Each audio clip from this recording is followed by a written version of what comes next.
이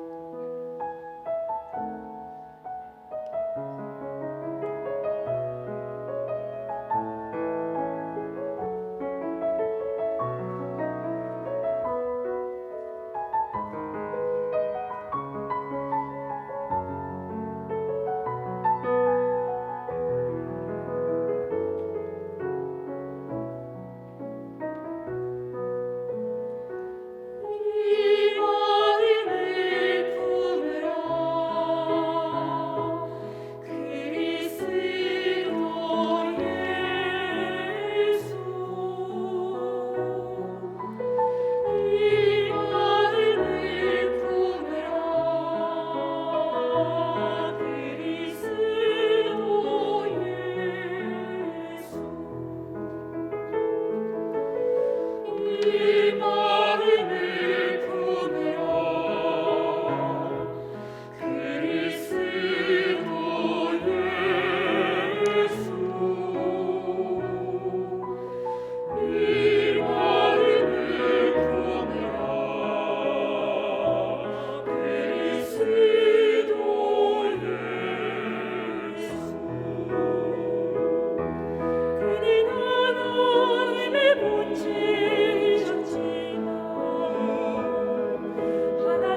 귀한 찬양 감사드립니다.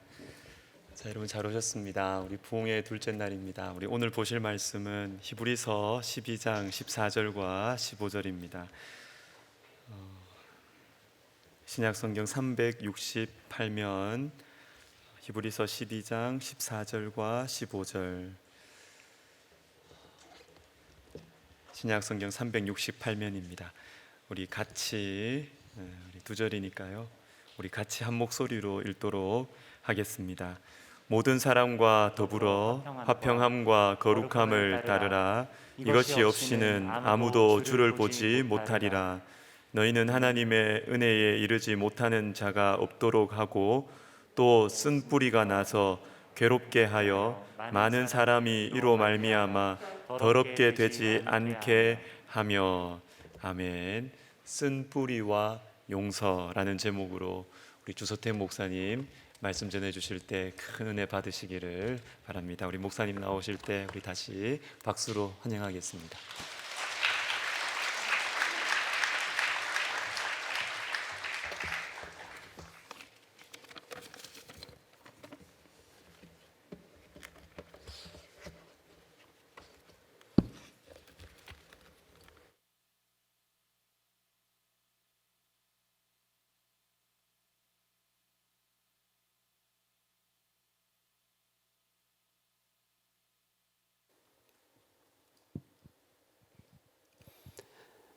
어젯밤에 우리는 자존감에 대한 말씀들을 함께 나누면서 우리 개인적으로 또 적용하는 시간을 함께 가졌습니다. 성경 말씀은 어떤 이념도 아니고 구호도 아니고 교리도 아닙니다. 성경 말씀은 내가 살아봐야만이 성경입니다. 말씀을 붙잡고 내게 적용시켜 봐야만이 이 성경 말씀이 생명과 능력으로 우리 속사람 안에 가장 큰 영향력을 끼치게 됩니다. 저도 자존감을 늘 관리를 하고 있습니다.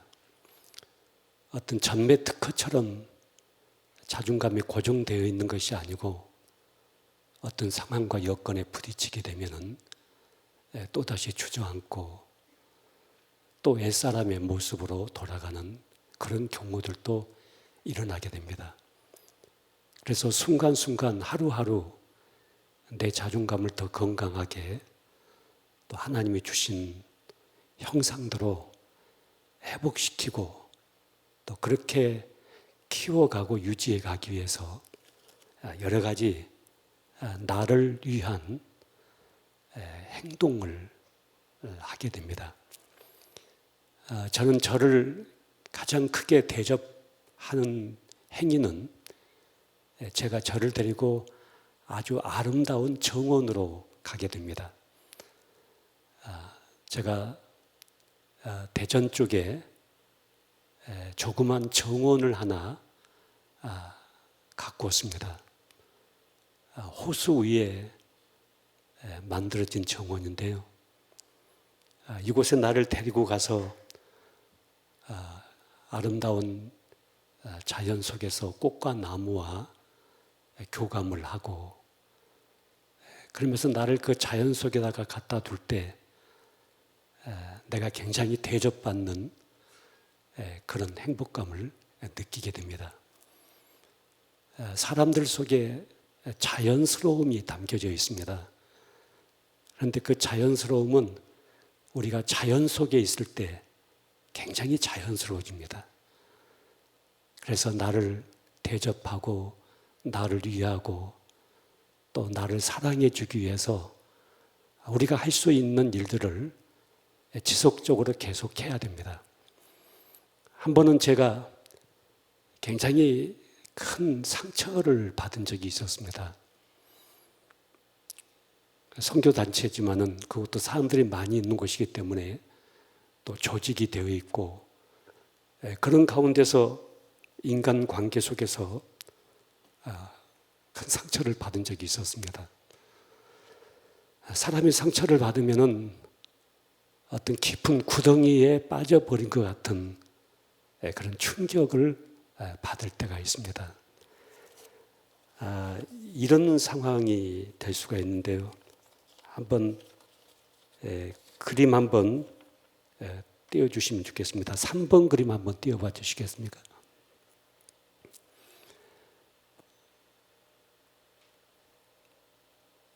우리 인생을 살아가는 과정 중에 크고 작은 사건들을 만나게 됩니다.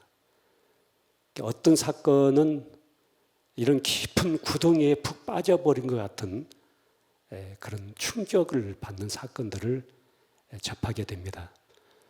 우리 방송실 되면은 3번 그림 한번 띄워주시면 좋겠습니다.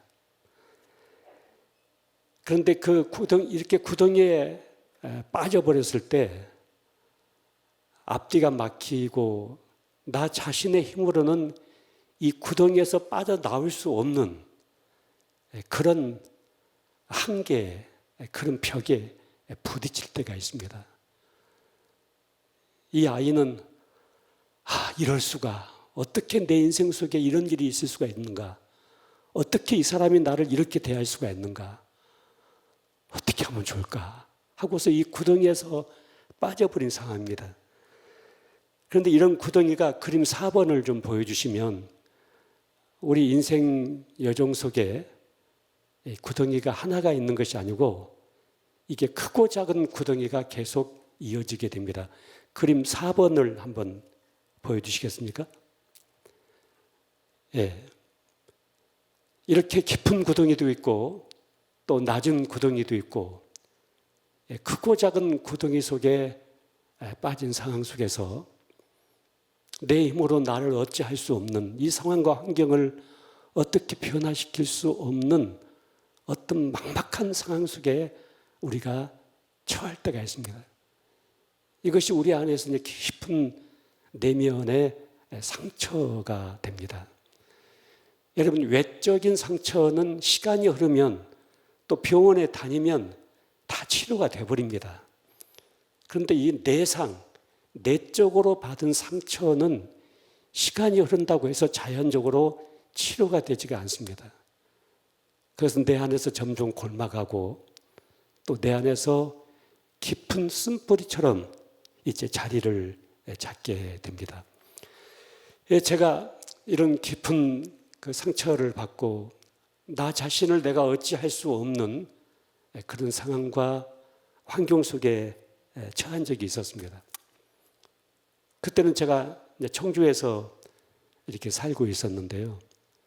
이제 서울에 올라와서 그런 일을 당하고 나니까 이 온몸에서 힘이 쭉 빠져나가 버리더라고요. 그래서 제가 청주로 다시 내려가야 되겠는데 어떻게 터미널까지 와가지고 버스를 타고 내려갈 수 있는 힘이 없는 거예요. 그런데 간신히 저를 이제 추스리고 택시를 타고 고속버스 터미널을 왔습니다. 그림 이제 바꿔주셔도 됩니다. 터미널까지 와가지고 여기 고속버스 터미널 그 지하에 가시면 생화를 파는 꽃집들이 이렇게 쭉 있습니다. 겨울이었는데요. 제가 그 꽃집에 내려가서 쭉 둘러보니까 어느 한 집에 황금빛깔로 피어난 장미꽃이 온실에서 피어난 꽃이겠죠. 이렇게 큰 장미꽃을 이렇게 한 바가지 놓고 파는 데가 있더라고요.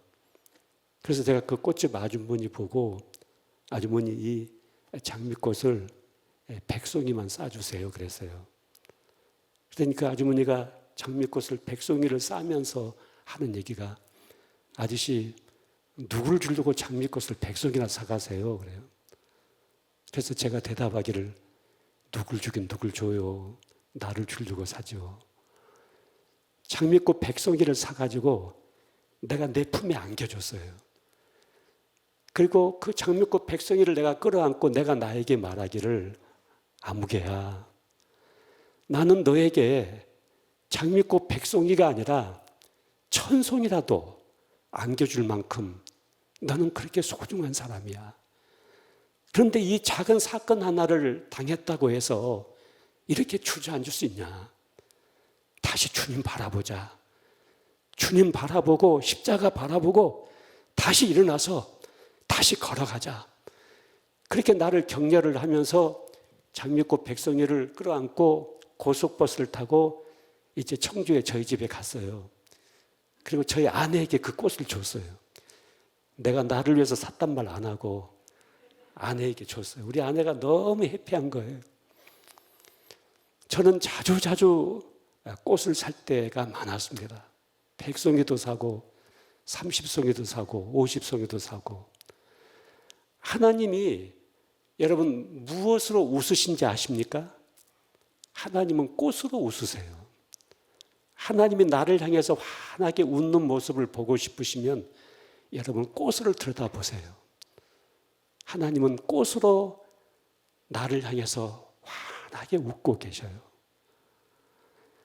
그래서 우리가 고기 한 근 살 돈이 있으면요, 고기 한 근 사지 말고 꽃집에 가가지고 예쁜 화분 하나 사다가 집에다 갖다 놓는 것이 훨씬 더 건강에 유익한데 고기 먹고 다 죽으려고 고기만 살려고 하죠. 여러분, 이 자연과 우리가 교감을 한다고 하는 것은 하나님이 주신 아주 소중한 치유의 축복이에요. 그래서 자연과 가까워지면 가까워질수록 우리는 하나님과 더 가까워져요. 그런데 이 자연에 대한 정서가 멀어지면 멀어질수록 우리의 속사람은 팍팍해지고 메마른 먼지길을 걸어가는 어린아이처럼 그렇게 황막한 삶을 우리가 순간순간 살아갈 수가 있어요. 그래서 여러분들이 이제 이번 내일까지 모든 집회를 마치시고 나서는 여러분 자신을 위해서 무엇인가를 해보세요. 백화점에 데리고 가서 예쁜 것도 사서 주기도 하고 또 음식점에 가가지고 아주 좋은 음식을 나에게 좀 대접도 해보기도 하고 무엇인가 내가 나를 위해서 여러분 자주 해보셔야 돼요.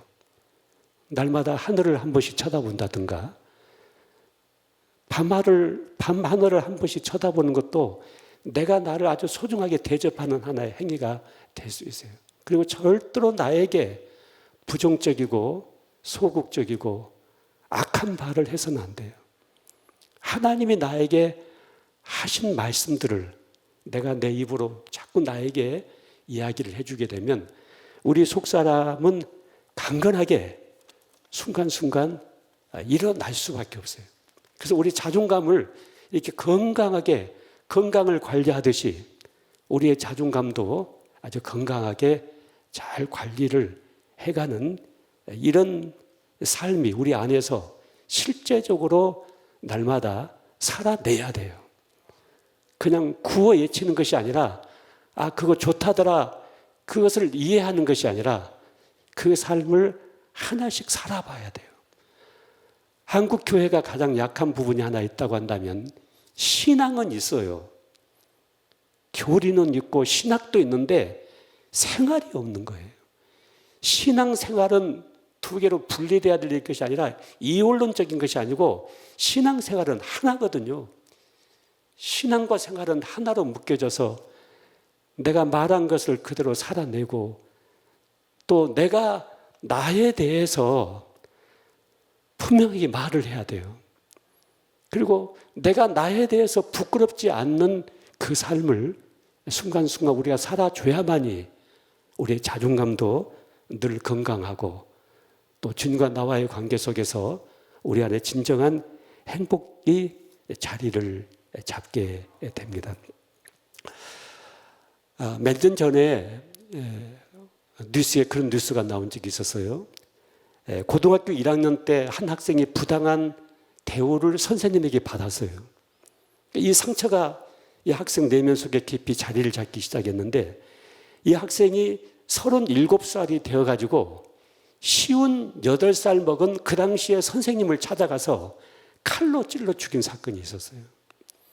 그러니까 고등학교 1학년 때 받았던 그 상처와 아픔이 계속해서 이 학생 내면 속에 뿌리를 내리기 시작하고 이게 치유가 되지 않다 보니까 이게 이제 보복하고 싶은 마음, 원한 맺힌 감정, 복수심 이런 모든 것들이 커지다 보니까 그 스님이 58살이 먹었는데 37살 된 이 사람이 찾아가서 그 선생님을 칼로 찔러 죽인 사건도 있어요. 여러분, 우리 안에 누군가를 향해서 원망하는 마음, 보복하고 싶어하는 마음, 원한 맺힌 감정, 원수를 갚겠다고 하는 생각, 자, 이런 것들이 우리 안에 자리를 잡고 있으면 절대로 우리 속 사람이 건강해질 수가 없어요. 병들어 있고 주저앉아 있고 속 사람이 절망 속에 빠져 있고, 그렇게 되면은 이 속 사람이 병들어 있으면 반드시 내분비 호르몬 작용에 문제가 되기 시작하고 우리 모든 신경 조직과 세포에 영향을 끼치게 되고, 그래서 우리 겉사람 속에 여러 가지의 부정적인 질병의 증상으로 나타나는 경우들이 허다하게 많게 됩니다. 오늘 여러분이 같이 읽으셨던 성경 본문 말씀을 다시 한번 보실까요? 히브리서 12장 14절 말씀, 모든 사람과 더불어 화평함과 거룩함을 따르라. 이것이 없이는 뭐 한다고요? 주를 보지 못한다. 여러분, 우리가 신앙생활 하면서 예배 드리면서 하나님을 우리가 섬기면서 주님을 볼 수 없는 막막한 깜깜한 이 주님과 나와의 관계가 완전히 담이 되어버린 그런 상황을 생각을 해보세요. 영적인 암흑이잖아요. 그런데 언제 우리가 이 영적인 암흑 상태에 빠져버리게 되는 것인가? 언제 우리 속 사람이 완전히 주저앉아 버리고 병들어 버리고 하나님과 나와의 관계가 단절되어 버린 상태가 될 수가 있는가? 오늘 성경은 인간 관계 속에서의 단절은 하나님과 나와의 관계를 단절시킬 수 있다고 성경은 말씀하고 있어요. 모든 사람과 더불어 화평함과 거룩함을 쫓으라. 이것이 없이는 아무도 주를 보지 못한다. 여러분, 우리가 성령님을 체험하고 우리 귀 속에 귀가 열려야 되거든요. 그래야만이 하나님의 음성이 들려오잖아요. 눈 속에 눈이 열려야만이 이 세상 사람들이 볼 수 없는 영적인 세계를 우리가 볼 수가 있거든요. 제가 나이가 60이 되니까요, 뭔가 좀 보이기 시작하더라고요. 제가 가꾼 그 정원에 관정을 4개를 뚫었어요. 그런데 수맥이 보이기 시작하더라고요. 땅속에 어떻게 물이 흘러가고 있는가, 이게 보이는 거예요. 그래서 거기다가 관정을 뚫었는데 100m, 120m를 파고 관정을 뚫었는데 물들이 아주 잘 나와요. 그리고 나이 60이 되다 보니까 그동안은 사람들을 속을 잘 모르겠어요. 그런데 사람도 좀 보이기 시작하더라고요. 물론 지금도 안 보이는 것이 있어요. 지금도 앞에서는 굉장히 그렇게 희죽희죽 웃으면서 잘했는데 나중에 보니까 이 사람이 가짜더라고 보니까요. 근데 뭔가 이렇게 보이는 거예요. 여러분, 이 영적인 세계를 보기 위해서 우리가 영안이 열려야 되거든요. 영적인 눈이 열려야 되거든요. 그리고 영적인 귀가 열려야만이 하나님의 음성을 들을 수가 있죠. 이 말씀을 통해서 성령께서 나에게 하시는 순간순간 하나님의 음성을 들을 수가 있는데, 그 영적인 눈이 열리고 영적인 귀가 열리기 위해서는 반드시 우리 속 사람이 강건해져야 된다고요. 여러분, 몸이 병들고요, 몸이 주저앉아 있으면 눈도 흐물흐물하고 안 보이고요, 귀도 안 들리고요, 이 모든 것이 다 문제가 생기잖아요. 우리는 잘못 오해하면 나 교회 열심히 다니고 뭐 성경 필사하고 성경 암송하고 그러면 다 되는 줄 알고 있는데 그렇게 되지 않아요. 여러분, 사람과의 관계 속에서 불화하고 관계가 단절되어 있고 너와 나와의 화평함이 없는 그런 상태가 되어 있을 때는 반드시 이게 영적인 결과로 증상이 나타나기 시작하는 거예요. 하나님과 나와의 관계가 건강하지가 못하는 거예요. 그렇게 되면은 교회에 오는 것도 힘이 들어요. 진리를 알지니 진리가 너희를 자유케 한다고 하는데, 왜 이렇게 예배에 오는 것이 힘이 드는지. 이번 이 코로나 상황 속에서요, 이런 분들은 굉장히 자유함을 좀 누리고 있어요. 교회에 오는 것이 굉장히 힘든 분들은 굉장히 지금 자유함을 누리고 있어요. 그래서 집에서 그냥 유튜브를 통해서 그냥 예배 드리고 그냥 그렇게 지금 주일을 때워가기도 하고. 근데 저희가 보니까 이 코로나 상황 속에서 신앙생활이 더 깊어진 분들이 많이 계셔요, 보니까요. 여러분, 저도 기도를 하면서 가만히 이렇게 들어보면요, 주님이 오시는 발자국 소리가 점점 가까이 들려오고 있어요. 해가 서산에 기울고 있어요. 주님이 오시는, 그리고 내가 주님 앞에 갈 수 있는 시간과 주님이 이 땅에 오시는 시간들이 점점 가까워지고 있다는 사실 앞에 직면하게 돼요. 여러분, 노후 설계, 그리고 노후를 준비하기 위해서 열심히들 많이 노력들 하시죠. 여러분, 그것보다 더 중요한 것은 영혼을 준비를 해야 돼요. 우리가 오늘 밤에 벗어놓은 신발을 내일 아침 다시 신을 수 있을지 없을지 아무도 장담할 수가 없잖아요. 만났다가 헤어져 가는 도중에 죽는 사람도 있고, 결혼식하고 신혼여행 가다가 죽는 사람도 있고, 자다가 죽는 사람도 있고, 밥 먹다가 죽는 사람도 있고. 여러분, 이 죽음이라고 하는 현실은 굉장히 가까운, 나의 굉장히 가까운 현실 중에 현실이거든요. 그런데 이 사단이 죽음과 나와는 상관이 없는 것처럼 우리를 속이고 있어요. 그래서 우리는 이 땅에서 먹고 마시고 움켜잡고 그냥 팔자를 굿자로 고치는, 여기에만 우리가 막 몰두해 있는 그런 삶을 살고 있는데, 이것이 속임수예요. 오늘 우리가 걷고 있는 이 한 걸음은 바로 영혼과 연결되어 있어요. 내일과 연결되어 있어요. 여러분, 나이를 먹으면요, 이 겉사람은 후패해요. 저도 이제 나이를 좀 먹으니까 이것저것 고장이 나기도 하고, 그래서 가끔 공업사에 들려가지고 조금 수리도 하고 그런 시간도 좀 가져보기도 했어요. 근데 겉사람은 콩깍지가 으스러지듯이 자꾸 후패를 해요. 그래서 여러분, 세월이 흘러가면 콩깍지는 으스러지지만 그 콩깍지 속에 담겨진 콩알맹이는 더 단단해지잖아요. 우리의 겉사람은 나이를 먹기 때문에 주름도 지고 이제 후패하고 이것저것 고장도 나지만은, 우리 속사람은 날로 새로워지는 이 은혜가 있어야 되는데, 그러기 위해서는 우리 속사람이 건강해져야 되거든요. 그런데 이 속사람이 건강해지기 위해서 중요하게 우리가 우선순위를 붙잡아야 될 것은 인간 관계의 회복이에요. 여러분, 십자가는 나와 하나님과의 관계만 이어지는, 이 수직적인 관계만 이어져서 십자가가 완성되는 것이 아니고, 너와 나와의 관계가 건강하게 이어질 때 비로소 십자가가 완성될 수가 있는 거예요. 여러분, 한번 생각해 보세요. 누구를 생각하면 기분 나쁜 사람 있죠. 누구를 생각하면 분한 사람 있죠. 누구를 생각하면 보복하고 싶은 사람이 있죠.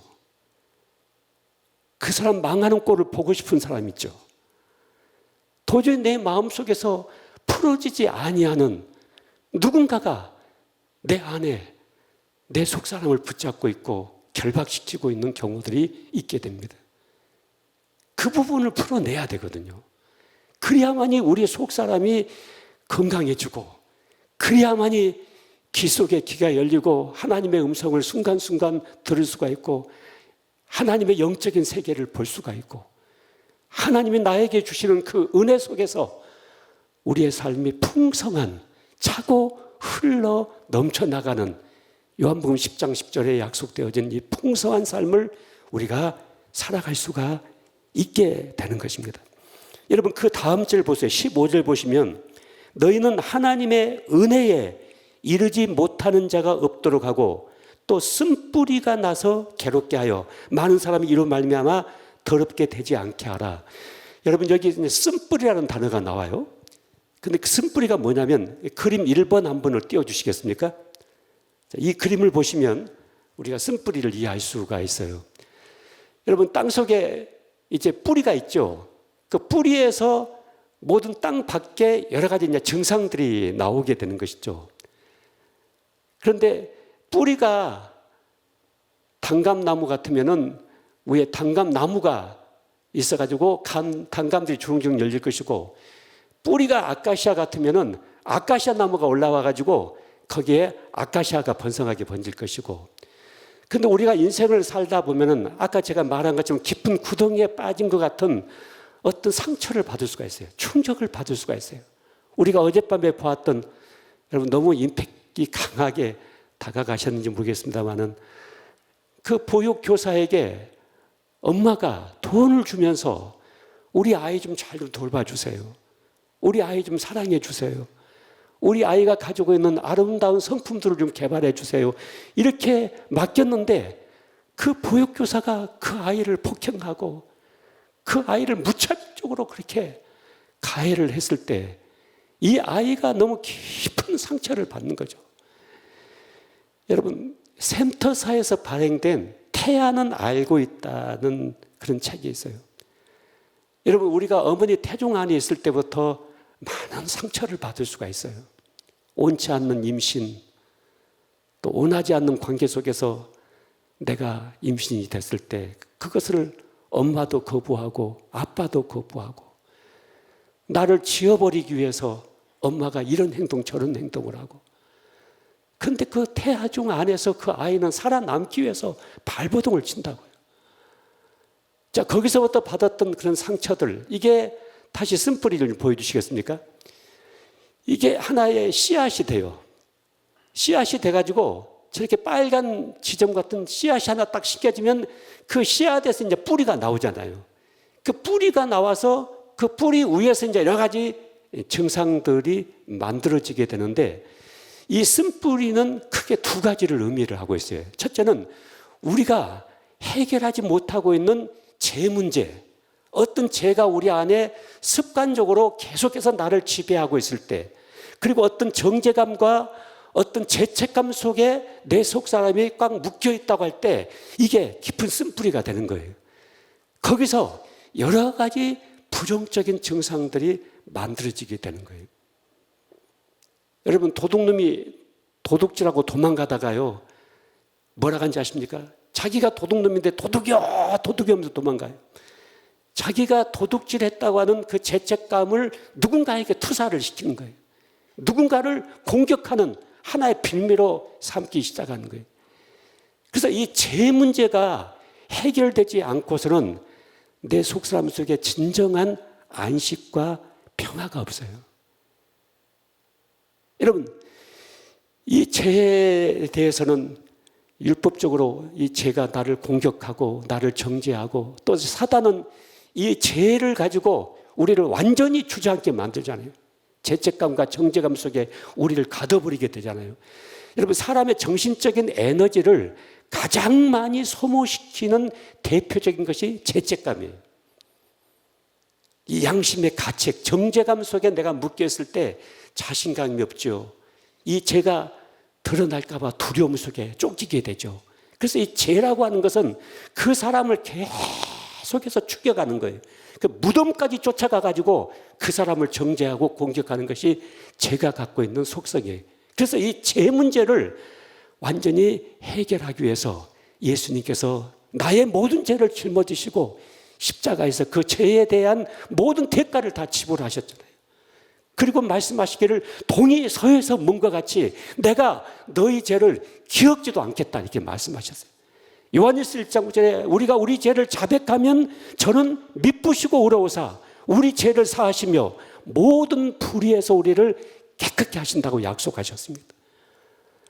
여러분, 이 죄 문제를 해결할 수 있는 지구상의 유일한 해결책은 딱 하나, 예수 그리스도의 십자가의 보혈이에요. 이 십자가의 보혈로 이 죄를 씻어내지 않고서는 어느 누구도 이 죄 문제를 해결할 수가 없고, 섹스피아도 내 손에 흘린 이 죄의 피를 무엇으로 씻어낼 수가 있단 말인가? 여러분, 모든 문학 작품들은요, 인간의 이 오리지널신 온죄 문제를 다루거든요. 이 온죄 문제를 다루면서 이 죄 문제를 다뤄가는 것이 문학의 가장 깊은 정수를 달리고 있는데, 이 죄 문제가 해결되지 않고서는 우리가 주님 앞에서 진정한 자유함을 가질 수가 없고, 그리고 나와의 관계, 나와 이웃과의 관계, 나와 하나님과의 모든 관계가 막히게 되고 불통이 되고, 그렇게 되면 은혜를 입을 수가 없어요, 여러분요. 율법적인 교회를 다니는 분들 보면요, 늘 이렇게 웅크러져 있어요. 교회 가서 설교를 들으면 늘 정죄하는 설교만 해요. 이것도 안 하고 저것도 안 하고 이것도 안 하고 저것도 안 하고, 그래서 너는 이렇게도 안 될 것이고 이렇게 안 될 것이고 복도 못 받을 것이고 너는 또 심지어 뭐 구원도 못 받을 것이다, 이렇게 말을 해요. 여러분, 구원을 우리가 행위로 받습니까?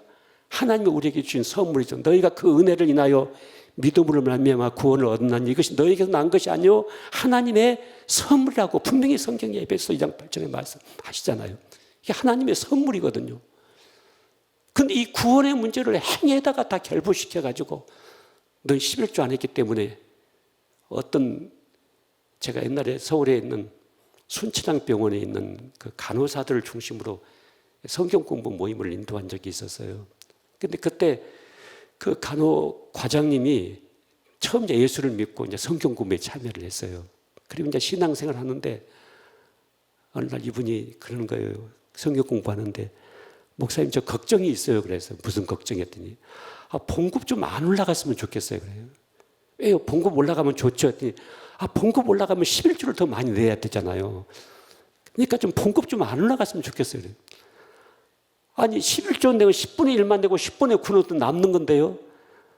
그래도 11조 내는 것이 너무나 자기가 감당하기가 어렵다. 물론 신앙생활을 처음 하다 보니까 그럴 수가 있어요. 어떤 분은 11조를 반올림 했냐 안 했냐 이것 때문에 같이 정죄감을 가지고 있어요.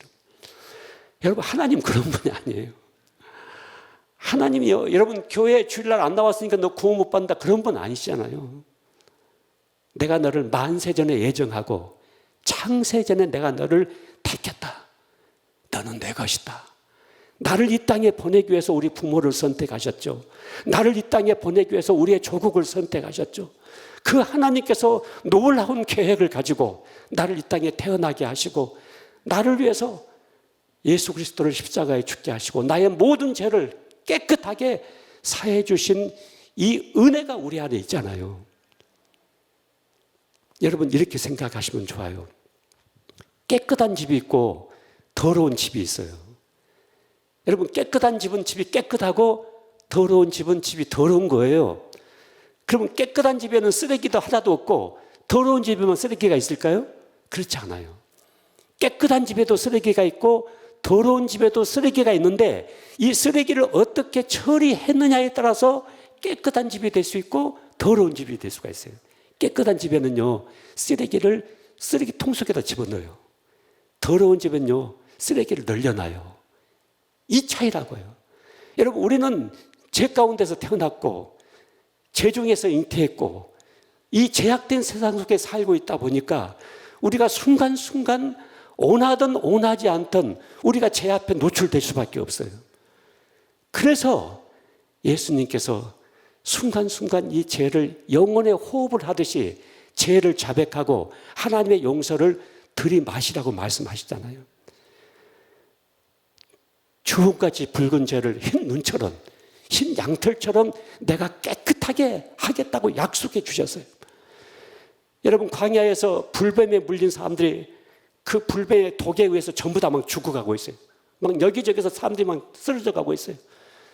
모세가 하나님 앞에 기도를 했을 때 하나님께서 장대에 구리뱀을 매달아서 높이 달고 모든 백성에게 예체라. 너희가 물었던 그 불뱀이 지금 여기 매달려 있다. 이걸 바라보면 너희가 살게 될 것이다. 여러분, 200명이 아니고 20만 명이 아니에요. 수십만 명의 사람들이 정말 아득하게 보이지도 않아요. 그냥 장대 위에 높이 달려있는 그 구리뱀이 보이지도 않고 희미하게 나타나지만은 그 말씀을 붙잡고 거꾸로 보든 뒤집어서 보든 엎어서 보든 누워서 보든 아무튼 그 말씀을 붙잡고 그 장대 위에 높이 달린 구리뱀을 바라보는 순간 몸에서 독이 해독되기 시작하는 거예요. 그리고 살아나기 시작하는 거예요. 여러분, 우리가 예수 그리스도의 십자가의 사건이 2000년 전에 먼 사건처럼 보이지만은 그러나 지금 말씀을 붙잡고 믿음으로 주님의 십자가를 바라보는 순간 주님의 십자가를 의지하는 순간 우리에게서 주어진 모든 죄가 깨끗하게 용서가 되고 하나님 우리를 구원하신 하나님의 자녀로 우리 모두를 거듭나게 하신 거예요. 여러분, 우리가 구원을 받았다고 하는 것은 과거의 죄, 현재의 죄, 미래의 죄, 모든 죄를 다 용서받았다는 사실을 우리에게 증거하고 있는 중요한 징표잖아요. 그래서 여러분들이 지금 가지고 있는 어떤 해결하지 못한 죄가 있다고 한다면 이게 쓴뿌리 여러분요. 그리고 이 죄가요, 어떤 중독적인 성향으로 많이 나타날 수도 있어요. 여러분, 사람이요, 너무 힘들고 너무 애롭고 너무 아프면 뭘 찾습니까? 여러분, 너무 아프면 뭘 찾아요? 너무 애로우시면 뭘 찾아요? 진통제를 찾아요. 물론 주님도 찾을 수 있어요. 예. 근데 진통제를 찾아요, 사람들이. 너무 아프고 너무 애롭고 하면은 그걸 진통제를 찾거든요. 근데 그 진통제가 알코올도 될 수도 있고, 섹스도 될 수도 있고, 마약도 될 수가 있고, 어떤 게임도 될 수가 있고, 여러 가지 진통제가 될 수가 있어요. 이제 거기다가 몸을 딱 맡겨놓으니까 순간적인 아픔이 없어지고, 순간적인 애로움도 좀 사라지고, 그래서 그게 점점 학습되기 시작하는 거예요. 이게 나중에 이제 중독적인 성향으로 이게 이제 빠지게 되는 거거든요. 그런데 그 중독적인 성향 속에 빠져 있는 그것이 어떤 죄성으로 말미암아 어떤 악한 죄가 습관적으로 내 안에서 계속해서 진행돼 가지고 중독적인 성향 속에 딱 빠져 있을 때 이것은 깊은 쓴뿌리가 내 안에 자리를 잡기 시작한 거예요. 그래서 그 쓴뿌리에서 올라오는 것은 전부 다 나를 죽이고 망하게 만들고 내 속사람을 병들게 만들고 인간관계를 깨게 만들고 영적으로 성장하지 못하게 만들고 모든 것이 그 쓴뿌리에서 올라오게 되거든요. 그래서 이 죄 문제가 해결돼야 돼요. 제가 어떤 부흥회를 한번 참석을 했는데요. 그 부흥사 목사님이 그러시는 거예요. 여러분이 다 죽으면 하나님 앞에 딱 서게 될 텐데 그때 이 세상에서 했던 모든 행위가 영화 스크린에 나타나는 것처럼 쭉 나타날 것입니다. 아무도 숨기지 못할 것입니다. 믿으십니까? 그래요. 그 성도들이 아멘, 아멘 하더라고요. 저는 속으로 노면했어요. 여러분, 목사님들 설교 속에 성경 아닌 것이 있을 때가 있어요. 성경도 아닌데 자꾸 아멘 하는 것은 문제가 있잖아요. 나는 노면했어요, 속으로요. 내가 만약에 죽었는데, 내가 하나님 앞에 딱 갔는데, 내가 이 땅에서 행했던 모든 행위가 거기 쭉 하고 드러나고 있다고 한다면 여기가 천국입니까? 지옥입니까? 여러분, 저도요, 어렸을 때 제가 농촌서 살면서요, 남의 호박에 말뚝 박은 일도 많이 있었고요, 남의 집 과일을 서리한 것도 있었고요, 저도 제 인생을 생각해보면 부끄러운 것이 너무 많아요. 정말 그냥 기억에서 지우개로 지워버릴 수 있으면 좋겠지만 그런 부끄러운 것들이 많아요. 그런데 그 모든 것들이 쭉 나타나고 있다고 한다면 그게 천국입니까? 지옥입니까? 여러분, 성경이 말씀하시기를 동이 서에서 먼 것 같이 내가 너희 죄를 기억지도 아니하겠다 이렇게 말씀하셨어요. 하나님의 망각 증세는 완벽해요, 여러분요. 하나님이 기억지 않는 것은 영원히 기억지 않는 거예요. 여러분, 하나님도 기억지 않고 있는 죄를 내가 부둥켜 안고 그 죄책감과 정죄감 속에 빠져 있다고 할 때 내가 죽어가는 거죠. 내가 무너지는 거죠. 그래서 하나님이 나를 용서하셨다면 나도 나를 용서해야 되잖아요. 어떤 사람은 자기가 자기를 용서를 못하는 거예요. 그래서 자기가 자기를 죽여요. 자기가 자기를 막 가학을 하는 거예요. 여러분, 하나님도 이 모습 이대로 나를 용서하시고 이 모습 이대로 나를 용납하셨다고 한다면 나도 나를 이 모습 이대로 용납해야 돼요. 나도 나를 용서해야 돼요. 하나님이 날 사랑하심 성경에 써있네. 너무나도 분명하게 영원히 변하지 않는 피 묻은 언어로 하나님께서 나를 사랑하신다고 분명하게 기록을 하셨잖아요. 말씀을 붙잡고 나도 나를 사랑해야 돼요. 여러분 속에 혹시 아직도 어떤 제 문제가 해결되지 못하고 있고 어떤 죄책감과 정죄감 속에 묶여있는 부분이가 있다고 한다면 오늘 밤에 그 부분을 반드시 해결하셔야 돼요.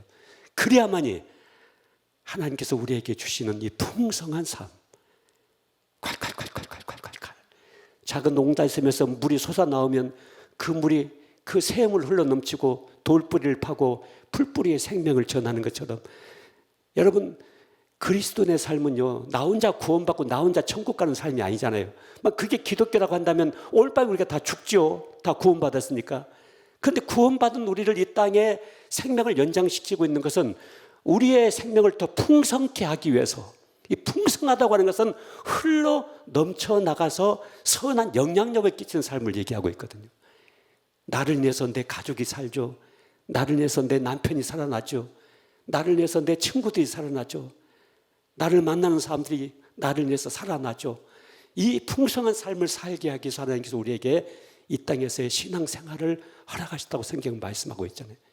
자, 이 문제를 우리가 붙잡기 위해서 반드시 이 죄 문제를 우리가 주님 안에서 깨끗하게 하고, 그리고 순간순간 성령께서 죄를 지적할 때마다 그 죄를 자백하는 거예요. 그것을 보고 영혼의 호흡 운동이라고 그래요. 따라서 해보시겠습니까? 영혼의 호흡 운동. 영혼의 호흡 운동. 여러분, 우리가 이 몸의 건강을 유지하기 위해서는 우리가 탄산가스 품어내고 산소를 들이마셔야 되잖아요. 여러분, 이거 1년에 한 번만 하면 되겠습니까? 한 달에 한 번 해야 되겠습니까? 순간순간 해야 되잖아요. 마찬가지로 성령께서 내 안에 어떤 죄를 딱 지적하시면 길을 걸어갈 때도 아니면 드라이브 할 때도 무엇을 할 때도 그 죄가 딱 생각나고 성령이 지적하시면 그 죄를 자백하는 거예요. 우리가 우리 죄를 자백하면 저는 미쁘시고 의로우사 우리 죄를 사하시며 모든 불의에서 우리를 깨끗게 하신다고 약속하셨잖아요. 이 말씀 붙잡고 여러분 순간순간 영혼의 호흡 운동을 하면요, 여러분 물이 이렇게 막 흘러나가면서 수력 발전을 막 일으키는 것처럼 우리가 순간적으로 어떤 죄책감에 묶여 있을 수 있지만은, 그러나 순간순간 영혼의 호흡 운동을 해보면 우리가 지속적으로 성령 안에서 살아가는 건강한 삶을 살 수가 있어요. 두 번째로, 이 쓴뿌리가 가지고 있는 또 하나의 중요한 의미는 우리가 누군가를 용서하지 못하고 있는 마음을 쓴뿌리로 표현하게 됩니다. 여러분, 내가 누군가를 용서하지 못하고 있고 원한 맺힌 감정이 묶여 있고 보복하고 싶고 저는 못되는 꼴을 기어이 보고 싶고, 그래서 눈만 감으면 그놈이 생각이 나고 수도꼭지에 물 틀어 놓는 것처럼 밥 먹다가 안 죽나, 교통사고로 안 죽나, 망하지 않았나, 주식 있는 거 다 떨어지지 않나, 별 생각을 다 하는 거예요. 그러다가 꼴박 하얗게 한밤을 새우는 거예요. 이렇게 하루 이틀 가다가 불면증으로 그게 완전히 잡히게 되잖아요.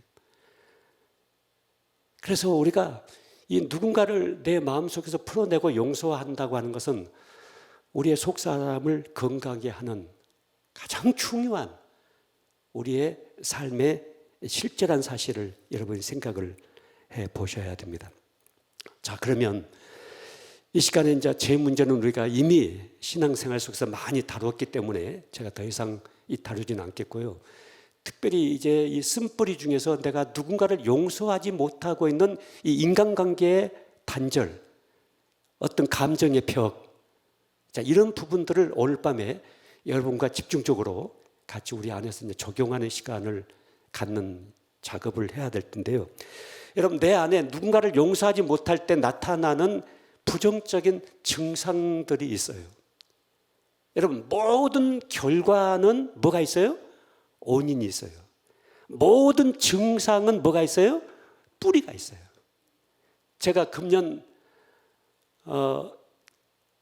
초에요, 이 등에서부터 통증이 막 유발되는 거예요. 이 어깨 축제에서 통증이 일어나면서 이 팔 끝에까지 이 통증이 막 내려오는데요. 이거 견디기가 어려운 거예요, 너무나. 그래서 삼성병에 2주간 동안 입원을 해가지고 MRI를 6번이나 찍었어요. 이 통증의 뿌리를 찾아내니라고. 그런데 6번을 찍었는데도 통증의 뿌리를 찾아내지를 못하는 거예요.